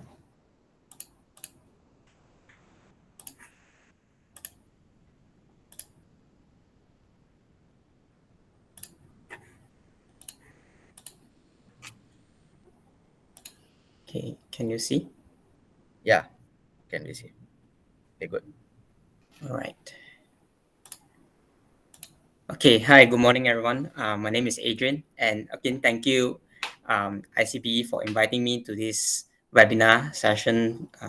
I am feeling great, very great, and also I enjoyed the previous session by Dr. Abdul Halim, very informative, and I'm very inspired by all the projects that you have done. I'm on the industry side, and it's a very refreshing mood to see the applications done by the academic side. So thank you very much, Dr. Abdul Halim, for sharing your session. And there will be a little clash on our topic, but of course, I'll try to broaden the topic so that the audience today will be learning something from this session. Okay, so my name is Adrian again, and I'm a maker and enthusiast from Sintering Technologies. Like what Doctor mentioned just now, I am also the program manager for Sintering Technologies. So Sintering Technologies, we are a marketplace for the Southeast Asia. So right now we are in Malaysia, Singapore, Thailand, Vietnam, and our main role is to promote maker and STEM education in the community. And also we provide a lot of hardware solutions, and we promote robotics and coding to the masses as well. Okay, I'm not here to talk more on Sintering Technologies today. Today I'm here to share an insight to you on the 3D printing business and the future of 3D printing. Okay, so without wasting more time, this session is going to take around 1 hour, hopefully more. And by the end of the session, we will open up the floor for questions. So you guys can ask me questions and regarding my experience as well. Okay, later on, I'll explain more on my background. But again, thank you ICBE for introducing me. Okay, so a couple of things that I would like to cover today here on my agenda. The first is I would like to talk about the history of 3D printing. Before we talk about the future of 3D printing, first we need to understand about the past of 3D printing and how do we get to where we are today. So most of you already know what is 3D printing, thanks to the previous session. I will be elaborating more on that. And if you follow me throughout this entire webinar, you'll be able to visualize what's going to happen in the next 10 years. And at the same time, you'll be able to understand the sejarah, the history of 3D printing. And I can tell you it's very important to know about the history of 3D printing, because without the history of 3D printing, we won't be able to use our 3D printer today, not even in our homes. Okay. Number two, the types of 3D printing technology. So I will be uncovering some of the common 3D printer types, the common ones, but there are actually many types of 3D printing technology out there. I'm just going to share with you the common types that is widely used in the industry and also in the community. And number three, I will talk about the applications of 3D printing. What is 3D printer being used? In the previous session, Dr. Abdul Halim, he mentioned, he shared a lot about on the medical part, on the biomedical part, on how 3D printer is being implemented in people's daily life, how 3D printing can help people on the medical field. Later on, I will talk more on those, and at the same time, I will share with you on the other industries as well, to give you an insight on where are we right now and how are we progressing, how fast are we going forward. Number four, how is 3D printing changing the world today? Okay, this is the main topic of what we are going to talk about. So over here, I will share with you on what is being done and what can be done in the future, and also what is Citron Technologies doing, contributing in changing the community or building the community in the 3D printing industries. Okay, and last but not least, I will share with you on some of the market opportunities and outlook of the 3D printing market. So stay tuned with me, right? Stick with me until the end of the session, and I'll also share with you some of the community groups and the things that you can do to be involved in this movement. All right, by the end of the session, we have a Q&A session. So you feel free to ask me the questions, or if you want to ask me in between the session, by all means, drop your comment in the comment box, and I'll be able to view through the comment as well. Okay. All right, great. So again, my name is Adrian. I've been introducing myself for many times. I have a master's in electronic system from Utah. Like our doctor said, I had my bachelor from Northumbria University. And my experience is I started as an application engineer in National Instruments. And then later on, I moved into the academy side, the education side, to be frank. I started as a program engineer in Penang Science Cluster and NGO. So over there, I learned a lot on the education side of, how things work in schools. And then later on, I got inspired by students and teachers on, bringing STEM to schools. And after that, I moved into Citron Technology as an education program manager. So in Citron Technology, my main role is to educate and to share knowledge. Like you guys today, I'm very happy to be here to share my knowledge with you on 3D printing. But of course, I'm not limited to just 3D printing. We also do a lot of different STEM subjects like microbit, Raspberry Pi, Arduino, Python, MicroPython, a lot of different subjects. So we would like to give it back, share it with the community so that they, develop a new hobby or interest in STEM. And that's what we really want to see in Malaysia, right? A growing community in the STEM field. And also, of course, the talent pool in Malaysia is getting lesser and lesser in the STEM field. All right, not enough engineers, not enough electronics engineers, not enough RF engineers. So they've been getting a lot of this feedback. And when I was in Penang Science Cluster, this feedback has been constantly, repeatedly being emphasized over and over again in all different types of meetings. Right? Where we have not enough talent. Where are all the talents? Where are all the talents? Right? Apparently, a lot of students lost interest at some point in their life. There are some research done that students lost interest in STEM by 16 to 17 years old. Okay, so we are trying to see how we can change that playing field, right? Get the students interested again in STEM. And one of the topic that we would like to introduce to school is 3D printing, because apparently 3D printing is the most attractive topic out of all the coding and electronics topic out there. When students see 3D printing, they'll be like, wow. Okay, I'll talk more on that again at the end of the session on what has been done to ignite the interest in 3D printing among students. Okay, so my passion is DIY electronics and 3D printing. Again, I'm a maker and enthusiast in 3D printing. I like to teach and I like to run, and I do photography. Mainly because I like to teach. That's why I'm here today to share with you guys on the experience that I have. Okay, so again, no more questions. Then let's get into our main topic for the day. First, what is 3D printing?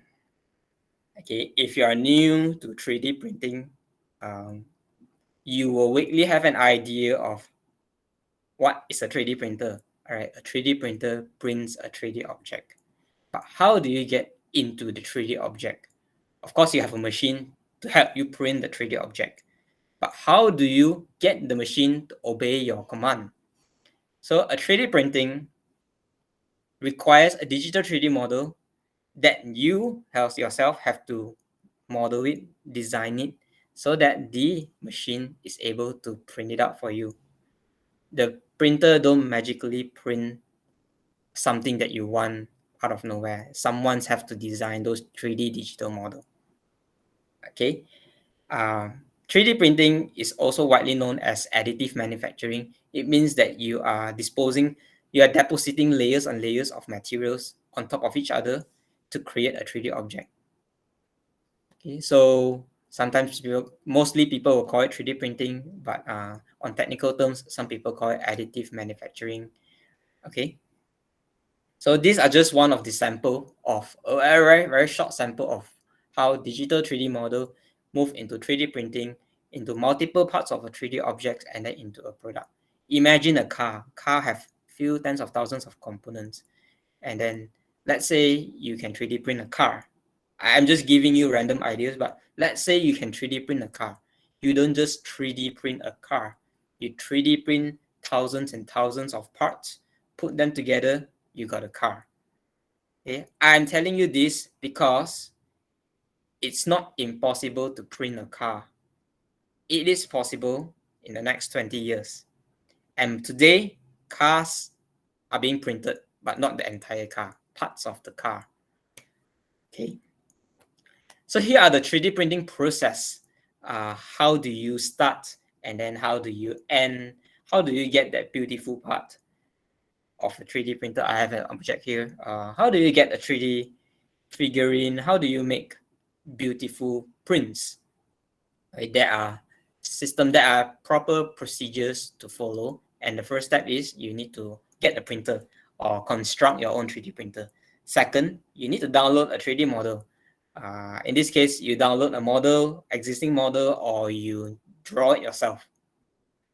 3D models are widely available for free online. Okay, thanks to the community out there. And we will talk more on the community later. Part 3 is slicing. So after you got the 3D model, you need to translate your 3D model into machine codes, which is called G code. The machine won't understand what is a 3D model. Your 3D printer won't understand what is a 3D model. It will see a 3D model as just a model.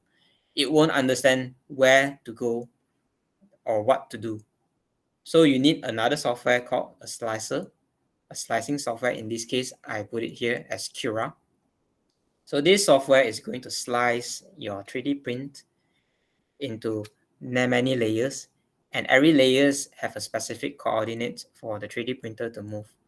Go there, okay, release some filament, and then go here, release some filament, and then it goes layer by layer by layer with different coordinates. So this is what G code does. Okay. Step 4, you upload your code into your SD card, and step 5, you choose your material. Materials, there are many materials. Previously, there was a question by the crowd that says, what material do you use for medical appliances? Because medical has They touch with human, right? It has physical contact with human. So there are surely concerns like, or what will happen if you use a normal plastic, or what will happen if they have allergies, right? Many things have to be thought of. And again, it's a huge topic itself on material, especially on the medical side. And I totally understand about the research being done. So when it comes down to material, it's a whole research topic itself. And the material represents, okay, this is based on experience, but the material represents the complexity of a 3D printer. If you use PLA, you can print it easily. If you use ABS, you increase the complexity. If you go TPU, okay, like what Dr. Abdul Halim did for the orthosis. So use TPU, oh, different complexity, a different world. Your 3D printer world has changed.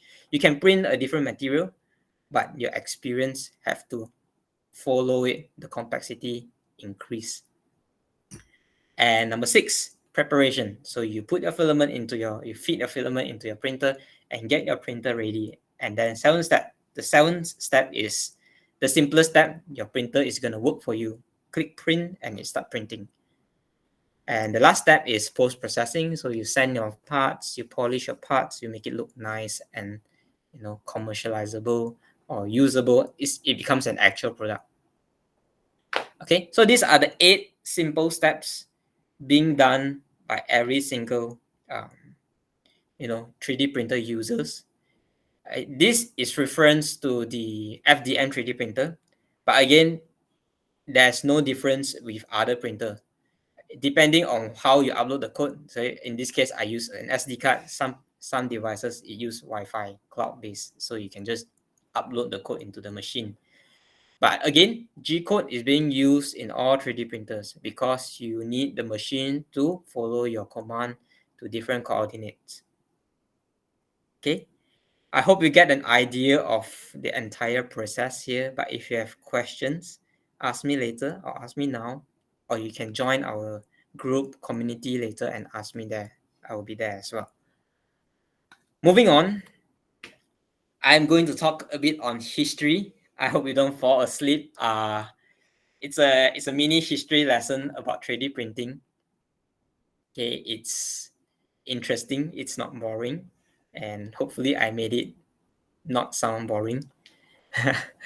So 3D printer, actually it started in 1981, not officially, but it started from 1981 by a person named Hideo Kodama.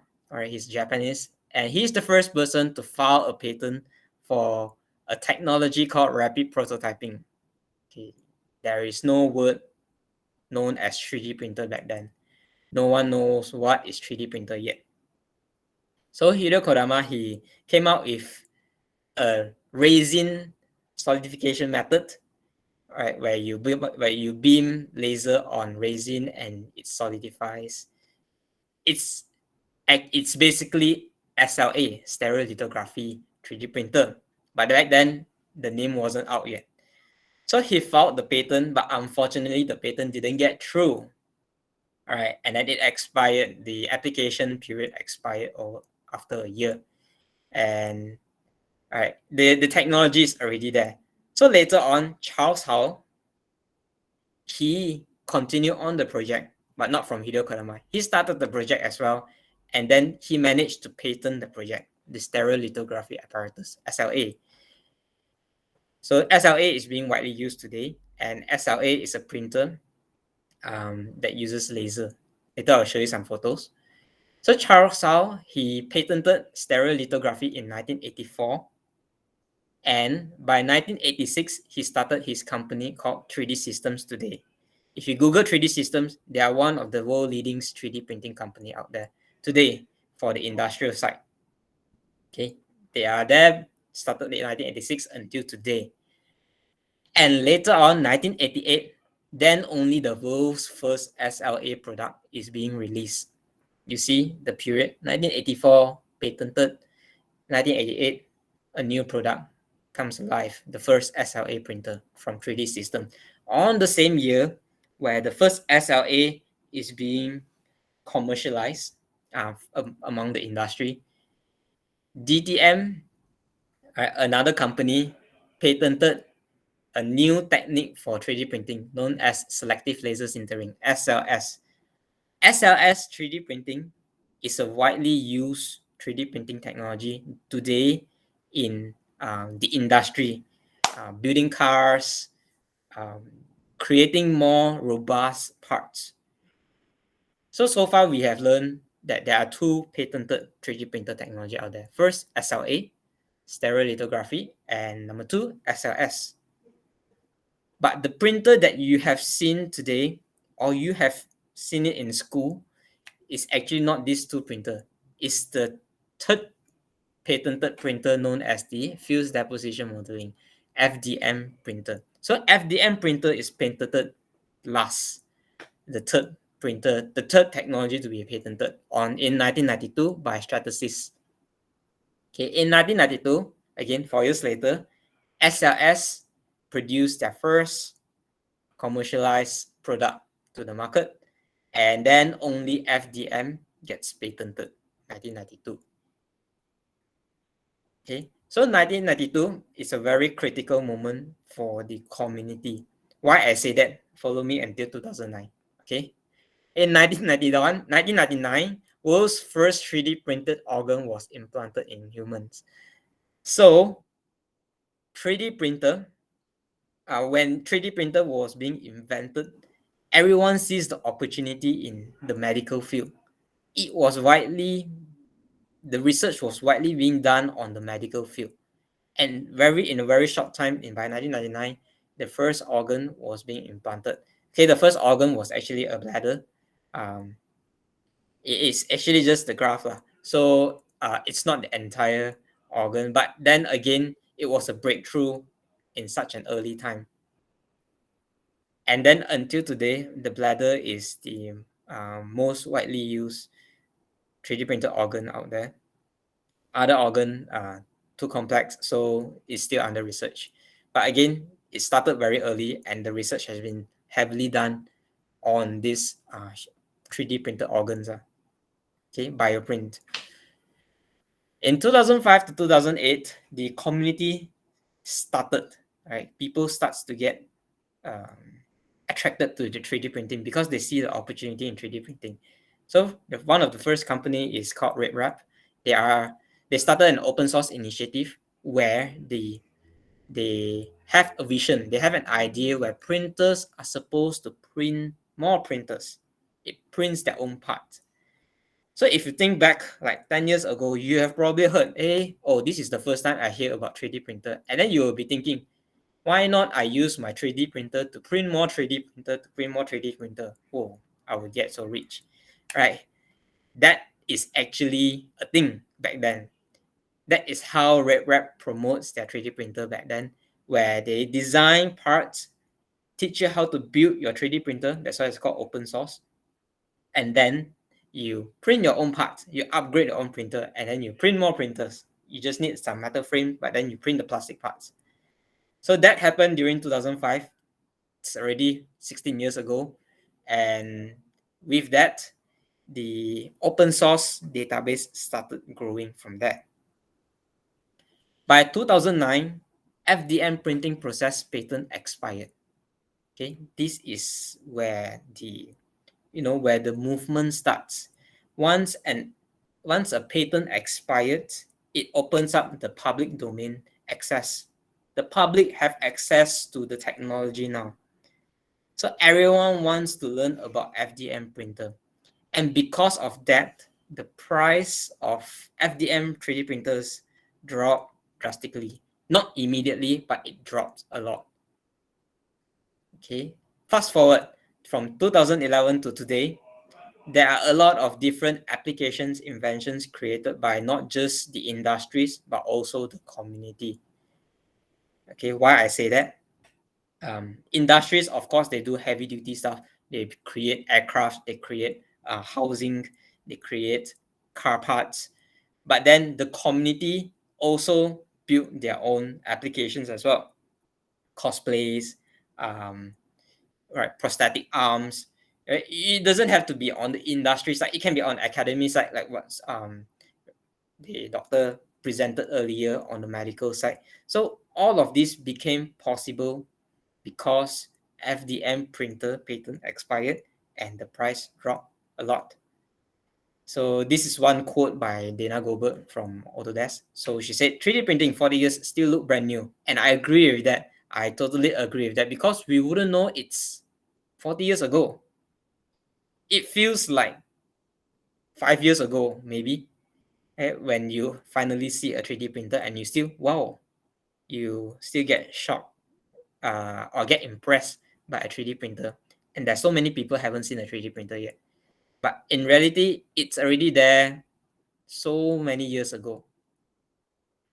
Right? So we need to know the history, right? When it started and then how it get to today. It's all because of the patent. Here is a very quick comparison on the pricing. From 1988, where the first SLA printer is being invented, it costs, for today's price, is up to 1.3 million ringgit.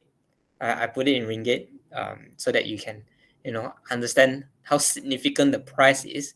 So SLA 1.3 million in 1988, and then by 2005, 2008, is still above 80,000, not a normal person's affordable price. But today, 3D printer, you can get it like around 500 ringgit. Okay, the price dropped from there until there. And the significant change is actually in 2009 when the patent expired. Without that, the price of 3D printer today is still very, not for the community, not for the normal housing usage, not housing usage. All right. Okay, so there you go. There you have it. A very brief introduction on the history of 3D printing. And I hope you have an idea on why this is important. Moving on. So during the history lesson, I talk about 3 parts: FDM, SLA, and then there's SLS. Still remember which one comes first, which one comes next? Okay, I hope you still remember. So SLA is the first printer to be being patented and to be commercialized by Charles Howe. So SLA, stereolithography 3D printer. Back then, of course, it doesn't look like that. It's a big machine. This is what we have today. Small scale desktop size 3D printer that you can print at home. You don't have to go to the factory to do this printing. So SLA, stereolithography 3D printer, uses a beam of laser projected underneath this compartment of resins, or this reservoir of resins. So when the beam of light, UV light, hits the resin, it solidifies the layer. And there's a metal plate on top that goes down. So it sticks the resins on top, layer by layer by layer by layer, until it creates a 3D object. Stereolithography is being widely used today to create figurines, 3D parts that requires small, very high resolution detail. And it's widely used, among the community, but not just the industry. And then, of course, we have the fused deposition modeling, which is the third patented and the most popular 3D printer out there. Fused deposition modeling, on the left side, you can see that there's a nozzle moving over and over again to print layers and layers of plastic to create a 3D object. Okay, this method is very simple, yet it's very popular because it's simple, and then that's why it's popular. And it doesn't require the use of resin. It's cleaner, and the parts are all polymer. It's very easy to source this plastic. So it became the most popular 3D printers out there. Okay, I'm not gonna break down the 3D printer and explain to you how a 3D printer works. But if you want to know more, I encourage you to ask. I will be able to show you some photos later. And then the second patented laser printer is the Selective Laser Sintering, SLS. So this requires the use of powder. All right, the powder can be metal, a mixture of different ingredients in the powder. But then I can tell you that the automotive industry, they use SLS 3D printer, right? There are different names for this 3D printer, but again, it's involved with powder. So they have this metal powder where the laser bounce on this metal powder and then they stick together. They bind together and they create layers and layers of solid layers. So how it works is, first it will create a layer of powder, and then the laser will bounce at the bottom, bottom or top, okay, depending on the printer, and then it solidifies that one layer, and then it will create a second layer. The layer is in micrometer, very, very thin layer, because you want the resolution to be smooth, very thin layers. So second layer, then the laser bounce on top again, and then the third layer, fourth layer, and fifth layer. So it creates layer by layer using powder, but then the laser hits the powder and it bonds the powder together to create solid object. They use this to create car engine capsules. They create a lot of things. Even in our planes, the plastic parts that you see in planes are created by this method, right? Okay, so here are some of the applications that I would like to share. I talk about the types of 3D printer already, and then from SLS, this is actually done by SLS. There's a different name, different terminology for it, but again, the method is almost similar to SLS. So this is the water connectors for the Audi W12 engine by Volkswagen Group in 2019. They created this part. Okay, this part is not being used in mass production. These parts are replacement parts for the Audi W12. So what they do, when it comes to parts, you want to have replacement parts. You can't start a whole production line just for the production, the replacement part. It's very expensive. So the best solution to solve this issue is 3D printing. With 3D printer, you can produce a specific number, a small number of these parts, and you are able to cut down all the development and production costs because you can control the quantity. You don't have to do mass production. You don't have to bring out your old mold just to run this whole production line. It costs a lot. And with 3D printer, it actually brings out more benefits to the parts as well. So that's like for 74% of weight reduction in this part, and without negatively impacting the durability of the part. Okay, this is just referring to, this is all quoted by Volkswagen Group on the water connectors shown here. Here are some of the other components used in the automotive industry. So engine parts, battery housing, cooling system, and hinges, brackets, gears. All of these are printed and being used in cars these days without you realizing. So all of these are the simpler parts, the simpler components. And I can say not all automotive industries have adopted to this yet, but they are slowly moving into this technology because there's a huge potential. It reduces a lot of cost. But what I can say is that a lot of these industries are using this 3D printing technology for prototyping, because 3D printing is rapid prototyping. You can design it, print it, test it, fail, and then move on. It's cheap. You don't need to wait for the production line to create a mold just to create a part. Okay. All right. So a bit insight on the automotive side.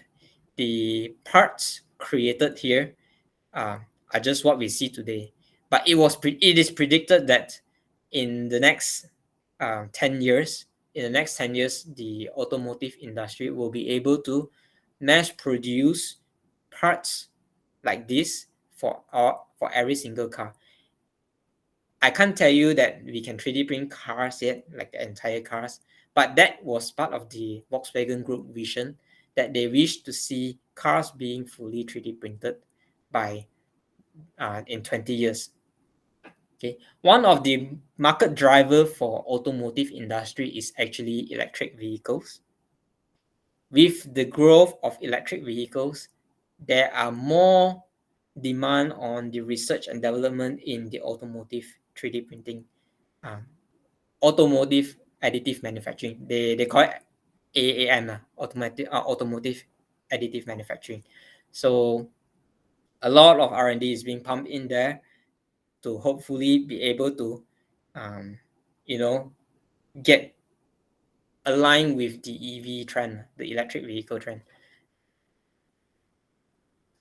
Okay. Taking a breather now because I've been talking a lot. Again, guys, if you just joined, feel free to ask me questions in the comment section. I'll be able to pause and breathe a little bit and then continue on. It's fine. Okay. Next part, healthcare. So healthcare,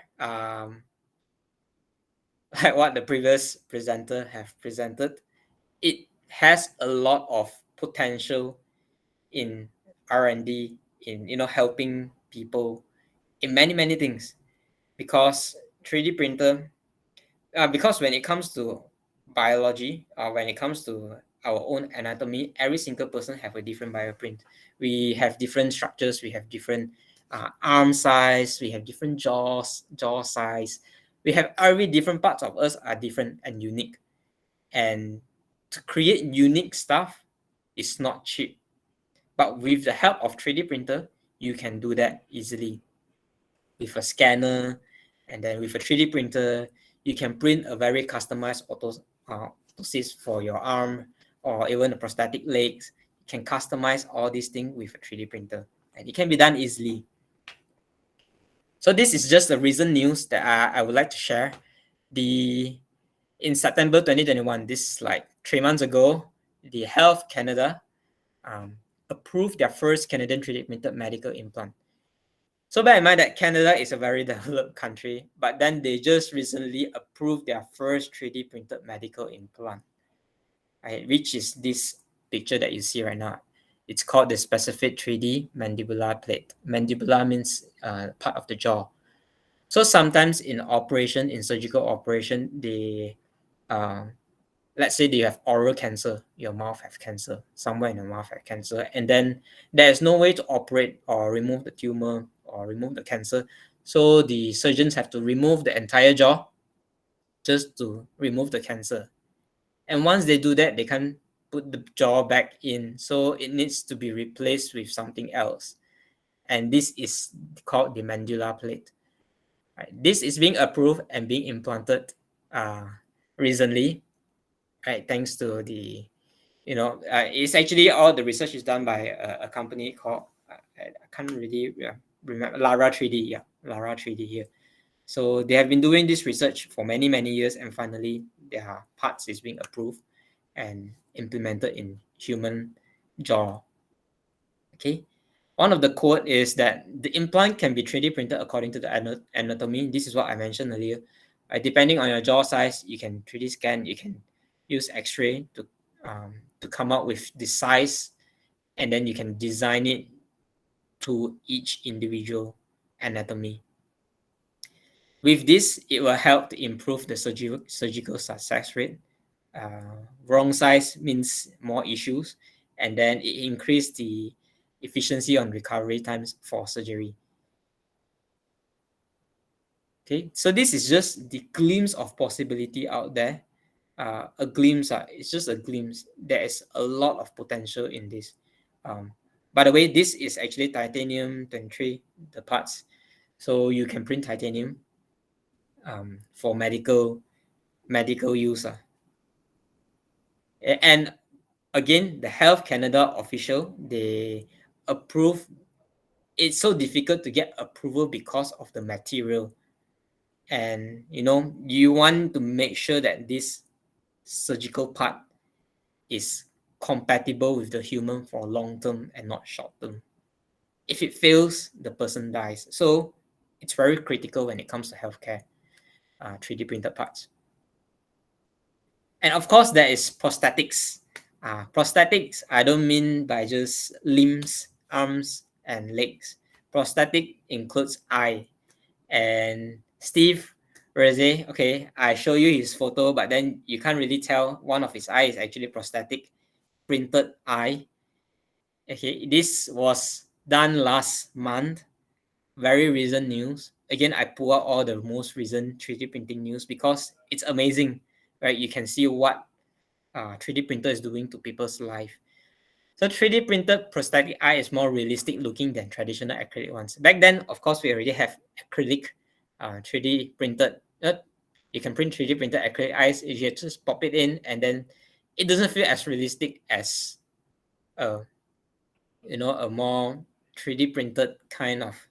Actually, they included a few silicone to make it more realistic with a reflection and everything, and then you can actually see the depth of the eye as well. So this is being approved by London. It's the first eye prosthetic.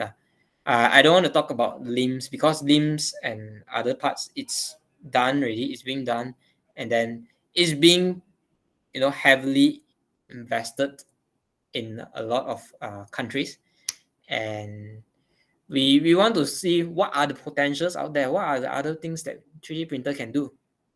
And again, this is one of it. Next. So again, prosthetic limbs, but not just a normal prosthetic limbs. It introduces fashion into prosthetic as well. So to promote inclusivity among people, they introduce self-modification on your prosthetics. You can introduce the style of your prosthetics that you want for kids. So you can have different shapes and different patterns. It's not just adult prosthetics anymore. Okay? All this is made possible with the help of 3D printer. You can 3D print your prosthetic basically. I actually follow a lot of 3D printing community on Facebook, and sometimes I see the community, they use their 3D printer to do amazing things, and one of it is prosthetic. They print this and then they bring it to the children who needs it. Right? And then they print an Iron Man arm just to give it to them and then let them experience a prosthetic arm. So all this stuff made possible with commercial 3D printers. Imagine 3D printers are not being commercialized, or the cost is not that affordable.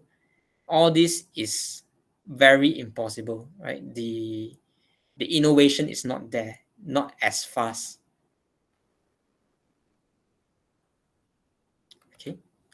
And then there is the orthosis, which is covered by the previous session. Accurate orthosis, to be exact. So when we talk about orthosis, we want to make sure that it's, cover the entire arm or cover the entire limbs. So we use 3D scanners to measure the size of our arm, and then we 3D print this orthosis.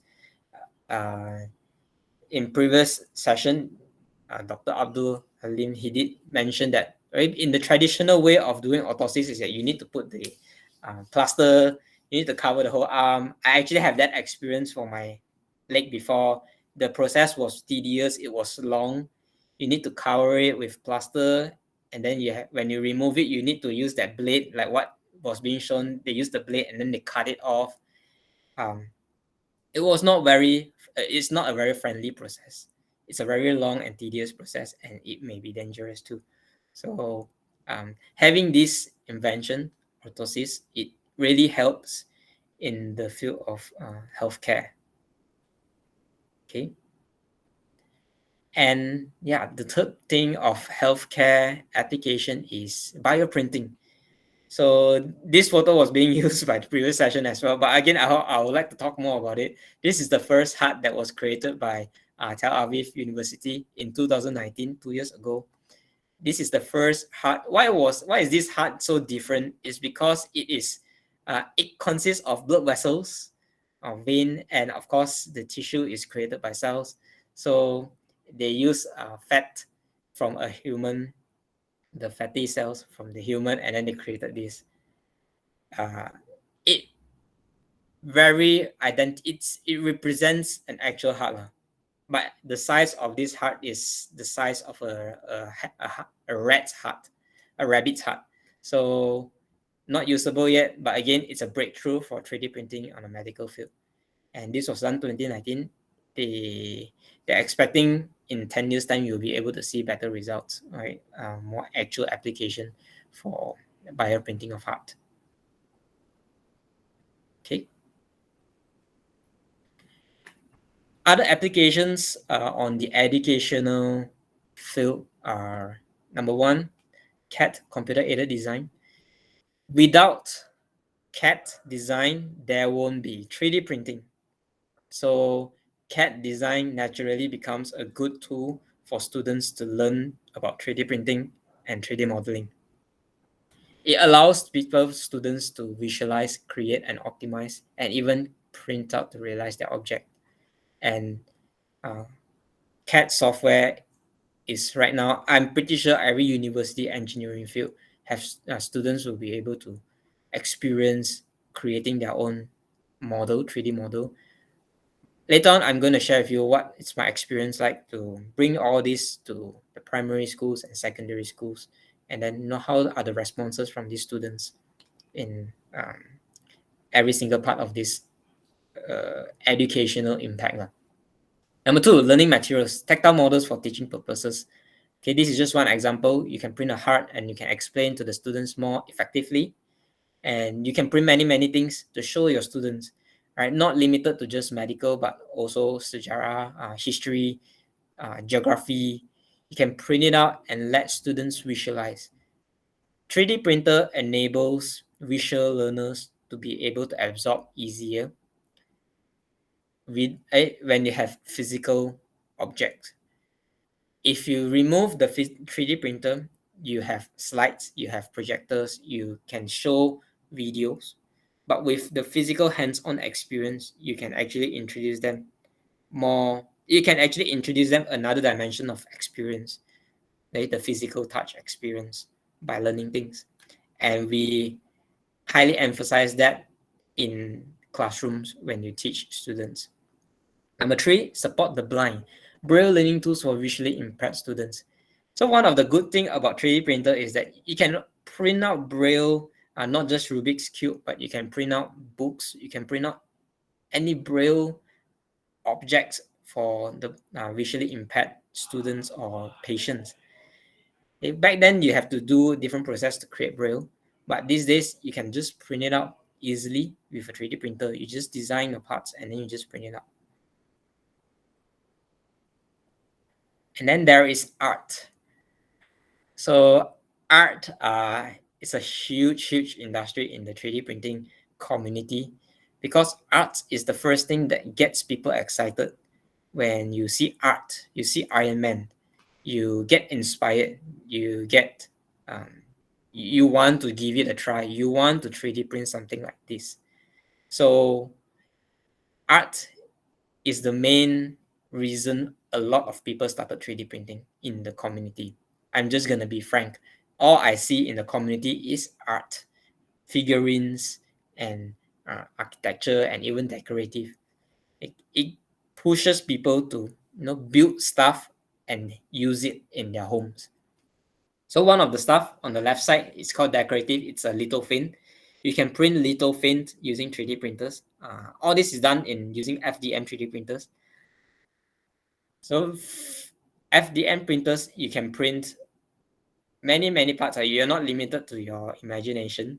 In this case, a little fin is a flat area with detail on a flat surface. When you shine light through it, you'll be able to see these details. Some parts are thicker, some parts are thinner. It gives the lights, it allows the lights to pass through on a thinner part, and then it stops the lights from passing through on a thicker part. Okay, all this can be done on the software, Slicer software. And yeah, I'm not going to share with you, but again, later on, I'll introduce you to, there's a YouTube channel that you can go through, and there are a lot of tutorials that you can watch if you want to learn. Number two, architecture. Students, arts students, designers. So back then, a lot of designers, when you go to see showrooms, right, you see all those 3D, all those models. I'm not saying 3D. Back then, it's not 3D printed. It's just fully hand crafted 3D models of buildings. It requires a lot of patience and skills to do that. But today, you have 3D printers to help you do it. All you need to do is 3D model your part and then print it out, test it, and then visualize it. If you don't like it, restart. So this improve the process efficiency. It allows you to create more prototypes and see and visualize your parts. Okay, so architecture is also one of the major business in the community where people want to print a huge map of a theme park example. Right, they'll hire makers, enthusiasts to go ahead and print this 3D model and print it. And I've seen a couple of projects on this, and it's it's very interesting what the community can do. I'm not talking about the industry. I'm talking about normal people like you and me sitting at home. We can actually do it from our software too. And then the third one is wearables. I didn't write cosplay here, but then again, this is under the same category, costume play. A lot of people use their 3D printers to print costume play, to express themselves on a different anime characters, and again, it gains a lot of attention on the social media. And this is what I'm gonna do here. I'm gonna put it here so that hopefully one day you can get inspired and do these kind of things too. Okay. And the last application that I would like to share is the social causes. So during the COVID-19 last year, there's a shortage of medical appliances, medical tools. So what the community did is they started a movement to help the medical, the frontliner, to create face masks, to create ventilators, right? So they use this 3D print. They use their 3D printers. It's actually a global movement. They use their 3D printers to design and mass produce parts for the frontliners because the industrial wasn't expecting there's an outbreak, and then the mold wasn't ready yet to mass produce. So this is just a few examples, but it's a global movement. You can see it everywhere around the world. The 3D printing community. When I talk about 3D printing community, I'm talking about the people at home with a 3D printer. They say, I want to help. Then they started printing face shield, and then they send it to the hospital to help. And so it really shows the importance of a 3D printer and what it can do. Okay. All right. So a couple of things. This marks the end of this entire session. I hope it's not too short, but I would like to cover more if you have more time. But a few things that I would like to share on the market opportunity. So first, automotive additive manufacturing. We're talking about metals, titaniums, printing metal. The market value at 1,570 million. This is around billions already. This is billions in 2020 last year, and it's projected to reach tenfold by 2031. Okay, this is a research done by Vision Gain Research Incorporation, and then all these values is just to show you that there is a huge potential in the 3D printing industry. There's a huge growth, and a lot of R&D has been invested in this field in 3D printing. I can't say we are at ground zero. We are not new anymore to 3D printing. We are new 30 years ago, but we are not new anymore today. And we are seeing more and more 3D printed stuff in the market that we didn't even realize. One of the things I can tell you is if you go to airplanes, the fan duct, the aircon whole thing, that's 3D printed. Okay, growing electric vehicles is one of the automotive additive manufacturing core market drivers. And by 15 to 20 years to manufacture cars using 3D printing technologies, but 5 to 10 years for part manufacturing on a mass scale. Okay, this is all a research done by Vision Gain. It's not 100% accurate, but it's a projection of what the automotive AM is moving towards to. Okay, the vision is that 3D printing is able to print a car fully. Another research done by Meticulous Market Research, they expected the 3D printer market, this is 3D printers, to expect a growth of 28.9% of compound annual growth rates from 2021 to 2028, and it will reach up to 3.9 billion by 2028. Huge growth on 3D printer, and I'm going to share with you where are the growth at on another research. There are a lot of comparisons research between one another, but then you have to see the pattern on 3D printing is a huge topic. Okay, but there is also many industry involved. So when you talk about 3D printers, it can be of all the market that is being involved. So how are we going to break it down? I'm going to show you the next slide later. So part 2 is the pandemic highly affected professional 3D printing, including aerospace and automotive.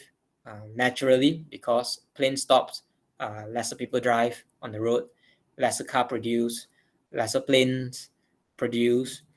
So the professional side is being affected, but it's gaining traction again. All right, and also the semiconductor and electronic side. Overall, the professional side, it was being affected. But then again, on the bright side, R&D and medical side flourished during the pandemic, and because it has to meet the emergency demand. Because of COVID, the medical side R&D, a lot have been pumped in, a lot of funds, a lot of grants to get the medical up their feet again, get the healthcare industries up their feet again, and then R&D on all these different industries has been done too. So this is just the bright side now. And also, on the other hand, low-cost 3D printers for designers, hobbies, desktop printers recorded higher sales than 2019. This is done by 2020.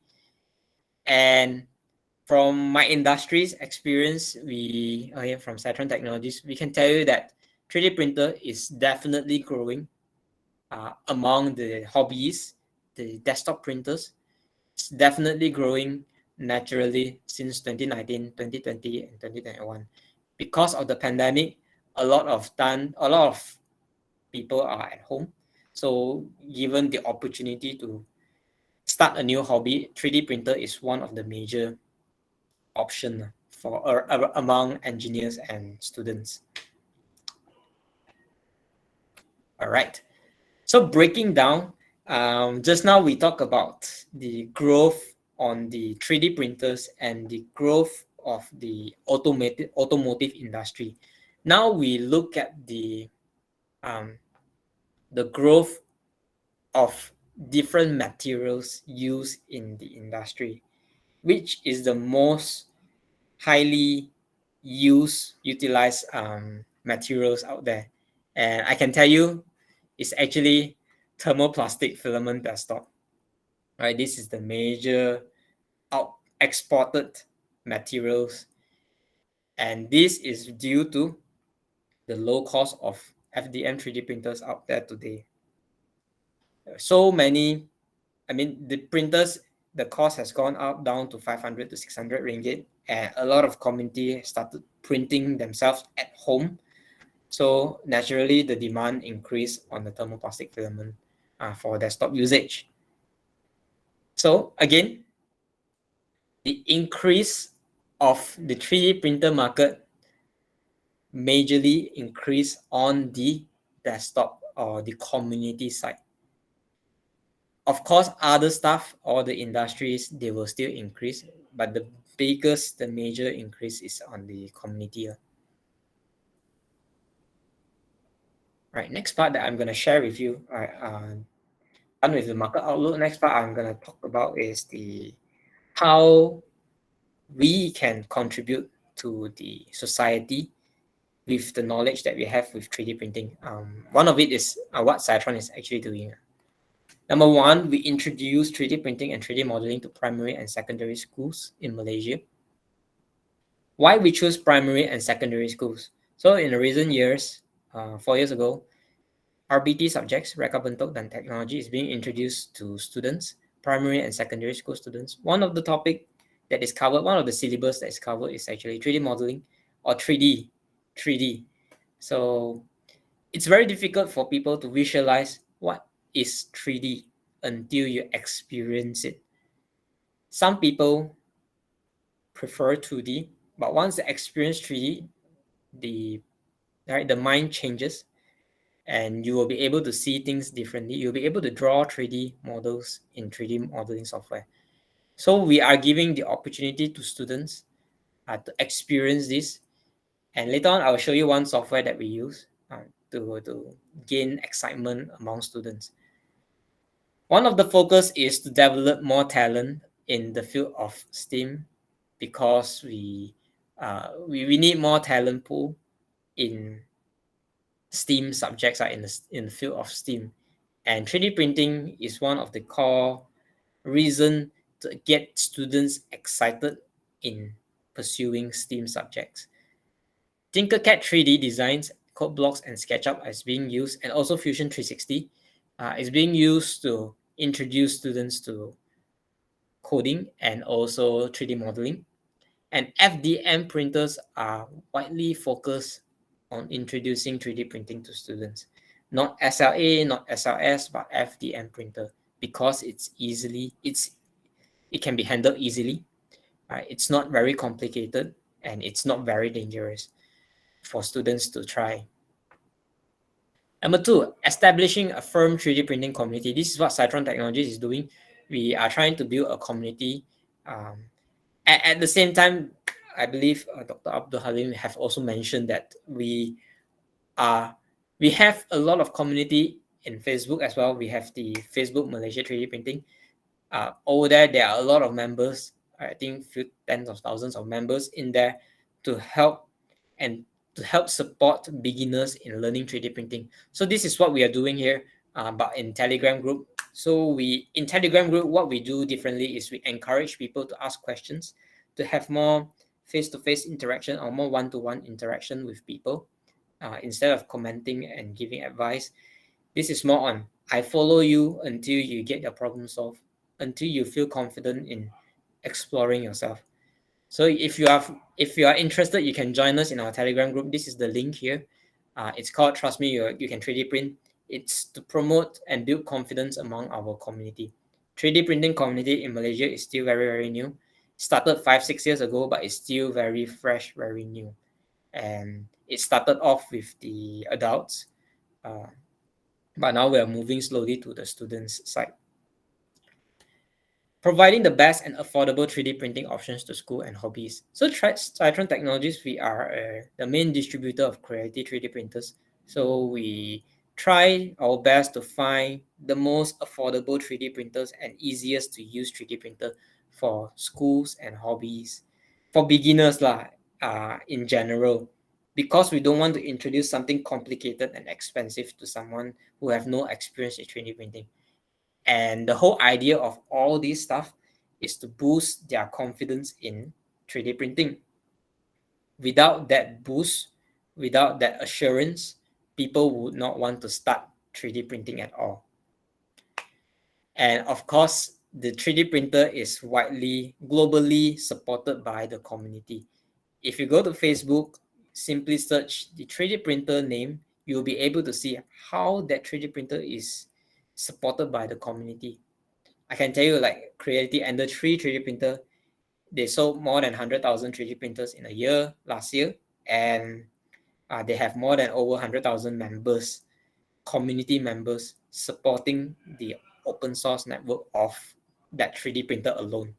So you can download firmware from the community, just to put into your 3D printer and see more new functions, not by the industry, but by the community. So all these things you can learn from the community. All right. So here are some of the examples that was being done from time to time and from my previous experience. So I can say that, okay, in Penang schools, there are more than 100 schools with a 3D printer.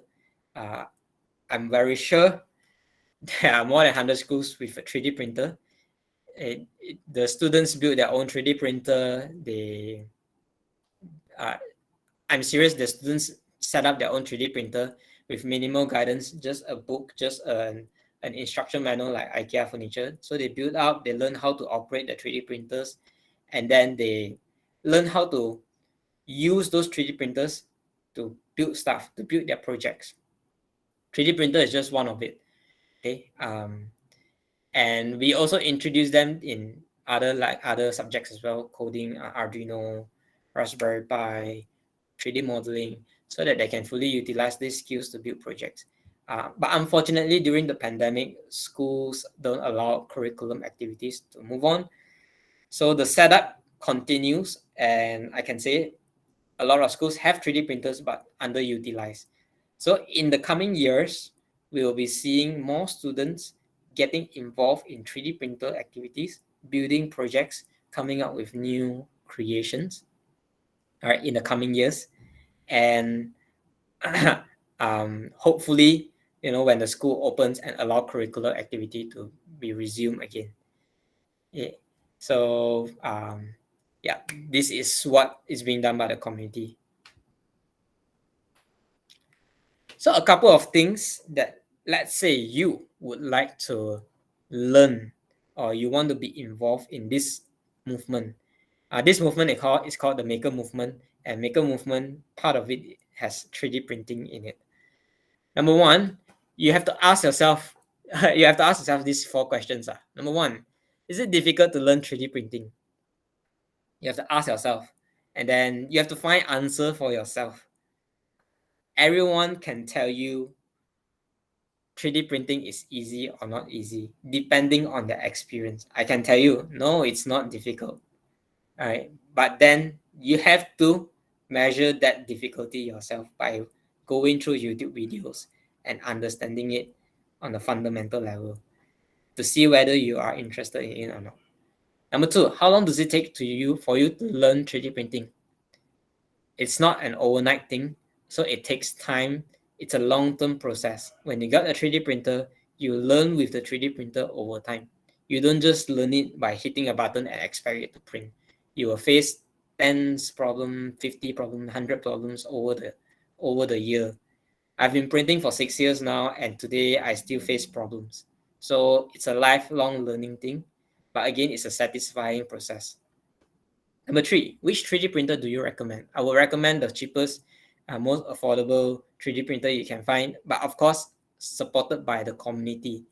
If not supported by the community, it's a bit dodgy because there are so many 3D printers out there. And if it's so new, you don't know whether the company will survive or not. And then later you get the printer and then the company disappear, or the community can't do anything to help the 3D printer. So get a 3D printer that is widely supported by the community. Community is equal to the number of sales done by that company. The more it is, the more stable the product is. Number 4, where should I buy my 3D printer? Okay, not promotional wise, but I would say you get your printer locally. Let's say if you're from Malaysia, get it from Malaysia. Don't get it from China. Even though China is much cheaper, but when there's an issue with your printer, who should you find? Right? It's very difficult to get support all the way from overseas. It's easier to get support locally. You can talk with your mother tongue. You can get easier support locally. And of course, join a community so you can get support too. So that's my advice. Get local, not overseas. A couple of key takeaways that I would like to emphasize from today's session. Number 1, rapid growth in the 3D printing industries from professional to home use. So from all the stats that I've shown, it clearly demonstrates that there's a rapid growth in 3D printing industries. From the home base to the professional usage of 3D printers, not limited to either one. The growth goes concurrently, right, and both reflect to our, it brings benefit for both sides. Growth of 3D printing community promotes development and stability. The wider, the bigger the community, the better the stability and the learning process for every individual in Malaysia. So when we talk about building community, first we start at where we are in Malaysia. we build the community, and then once the community is matured, we can build a bigger community so people can support each other to create more stuff, to create bigger things. I'm talking about long-term R&D, by the way. The R&D sometimes will also depends on the people who uses the printer.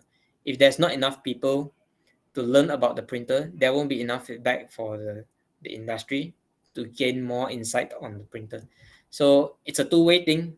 The community and the industry have to work together on this. Number 3, reduction of 3D printer price increases exposure opportunities in education, which is what I showed just now. The affordability rises. More students get the opportunity to try out 3D printers. And with that in mind, you will see more and more students being able to do 3D modeling, 3D printing in the future. Okay. So I hope you learned something here. I am going to share with you. I think I have a bit more time, right? Do you have more time? Or All right. can Can I we still continue? If let's say anything you want to add, can. No, I have Okay. a problem on that. Right, just to share with you one of the software that we use to promote 3D modeling with students. Let me see if you can see my screen here. Oh, I don't think you can see my screen. Let me share again.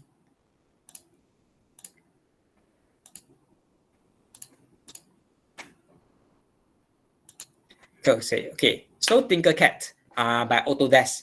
Okay, Autodesk is a huge name if you know about 3D modeling. So Autodesk, they have this student version of 3D modeling software too. It's a browser-based web app software that you can use to learn 3D modeling, Arduino, Microbit, many more. So all you need to do is sign in. Okay, get an account, sign in. What we do is we use this software and we introduce students to 3D modeling, coding, and a mix of 3D modeling and coding. So there's this new feature called code blocks. This is just to introduce with you. All this stuff is free. If you have time, feel free to go and visit this website, tinkercad.com, and then explore it yourself.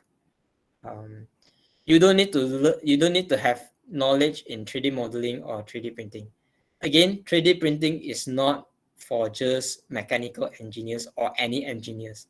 3D printing is for everyone, no matter what your background is. All right, art stream, design, accounts, business, everyone can 3D print.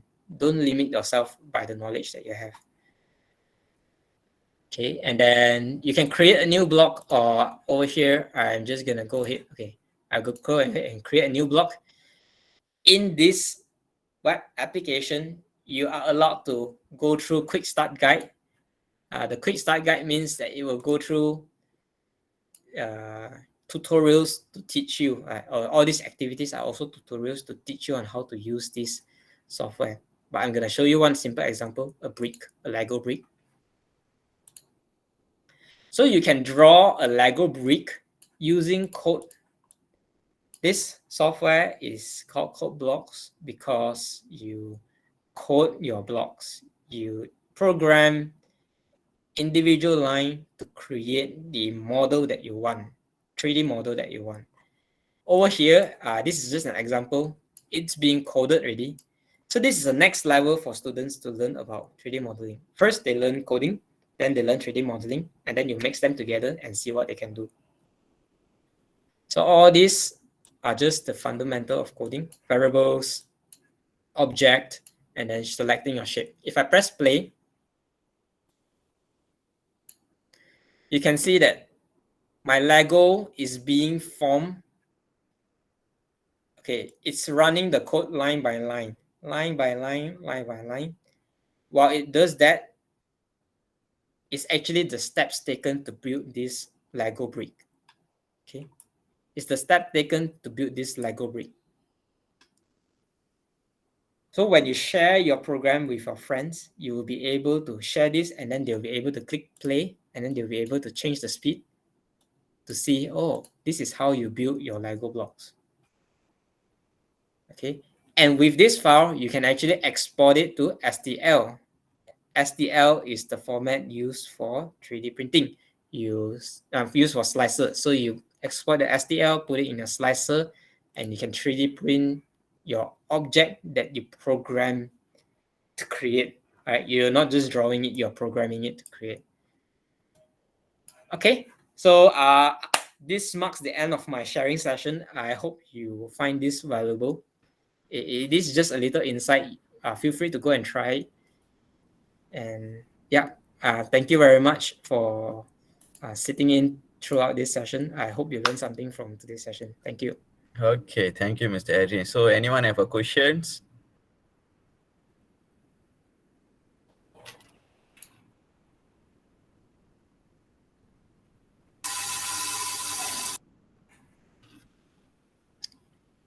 Doctor, is it okay I share the Telegram group link in the Sure. message? Can, okay, good. Okay.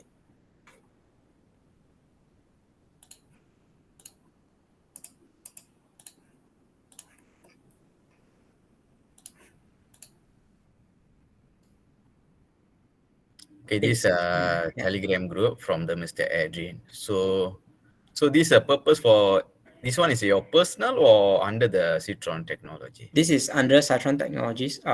We are a few of our engineers are in there, but it's a lot of communities are in there. They have 3D printer question they can ask. If they want to learn something about 3D printer, they can ask anything about 3D printing, 3D modeling. They can ask in there. Okay, good. We try to pull in as many experts in there, and also students are also in there. If they have questions, we want them to feel like someone is there to guide them. So that's why we created this group there. Okay, thank you, Mr. Adrian. You're welcome. So, okay, any others have questions?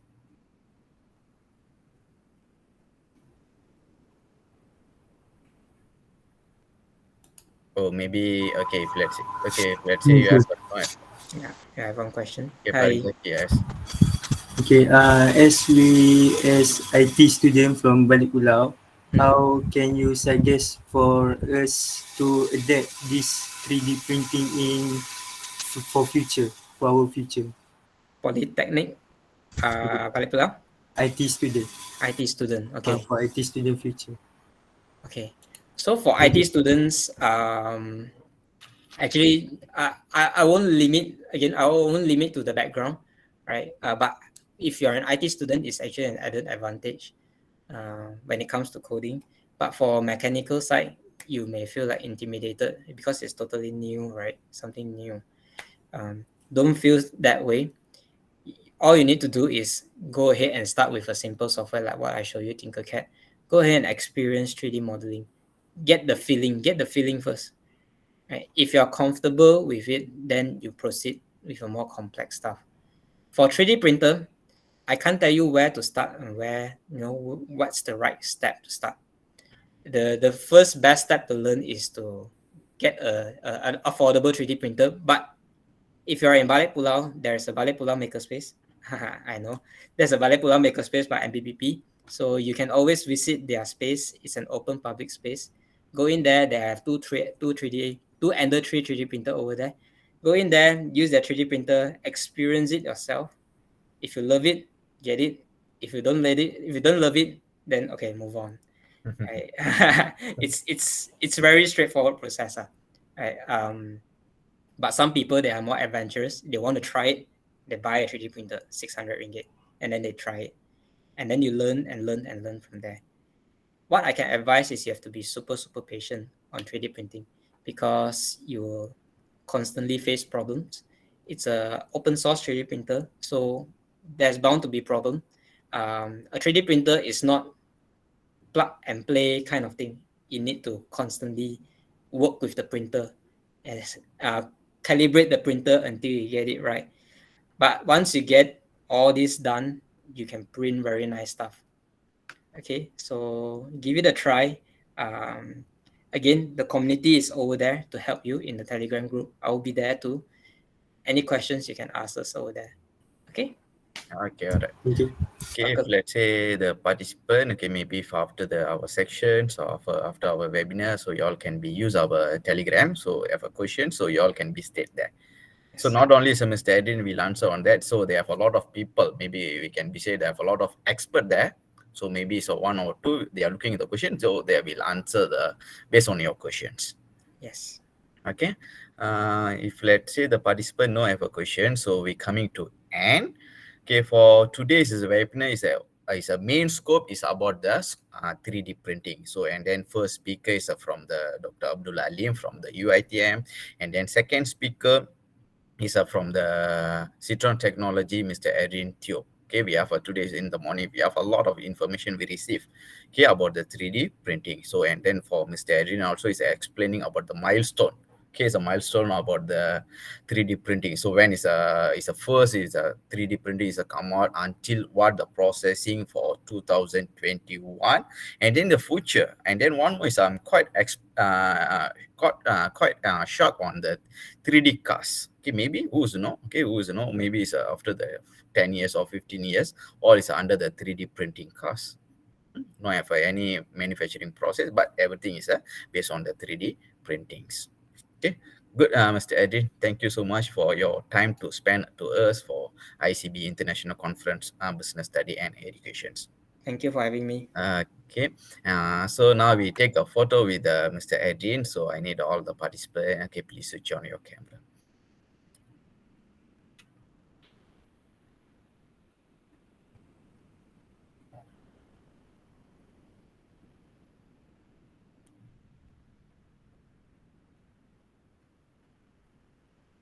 Okay, 1, 2, 3. Okay, once again. These are best. Anything, any symbols like a positive.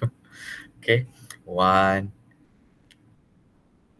2, 3. Okay, all right. And then for the participant, okay, we already insert your data into our system. And then for the sigil, for the certificate, you all can be accessed from the URL is I put in our chat box. So you all can be download on your certificate based on your IC numbers. Okay, thank you for all the participants today's webinar. Okay, we hope to see you next webinar with another interesting topic. Okay, thank you, ladies and gentlemen. Bye-bye. Thank you. Thank you.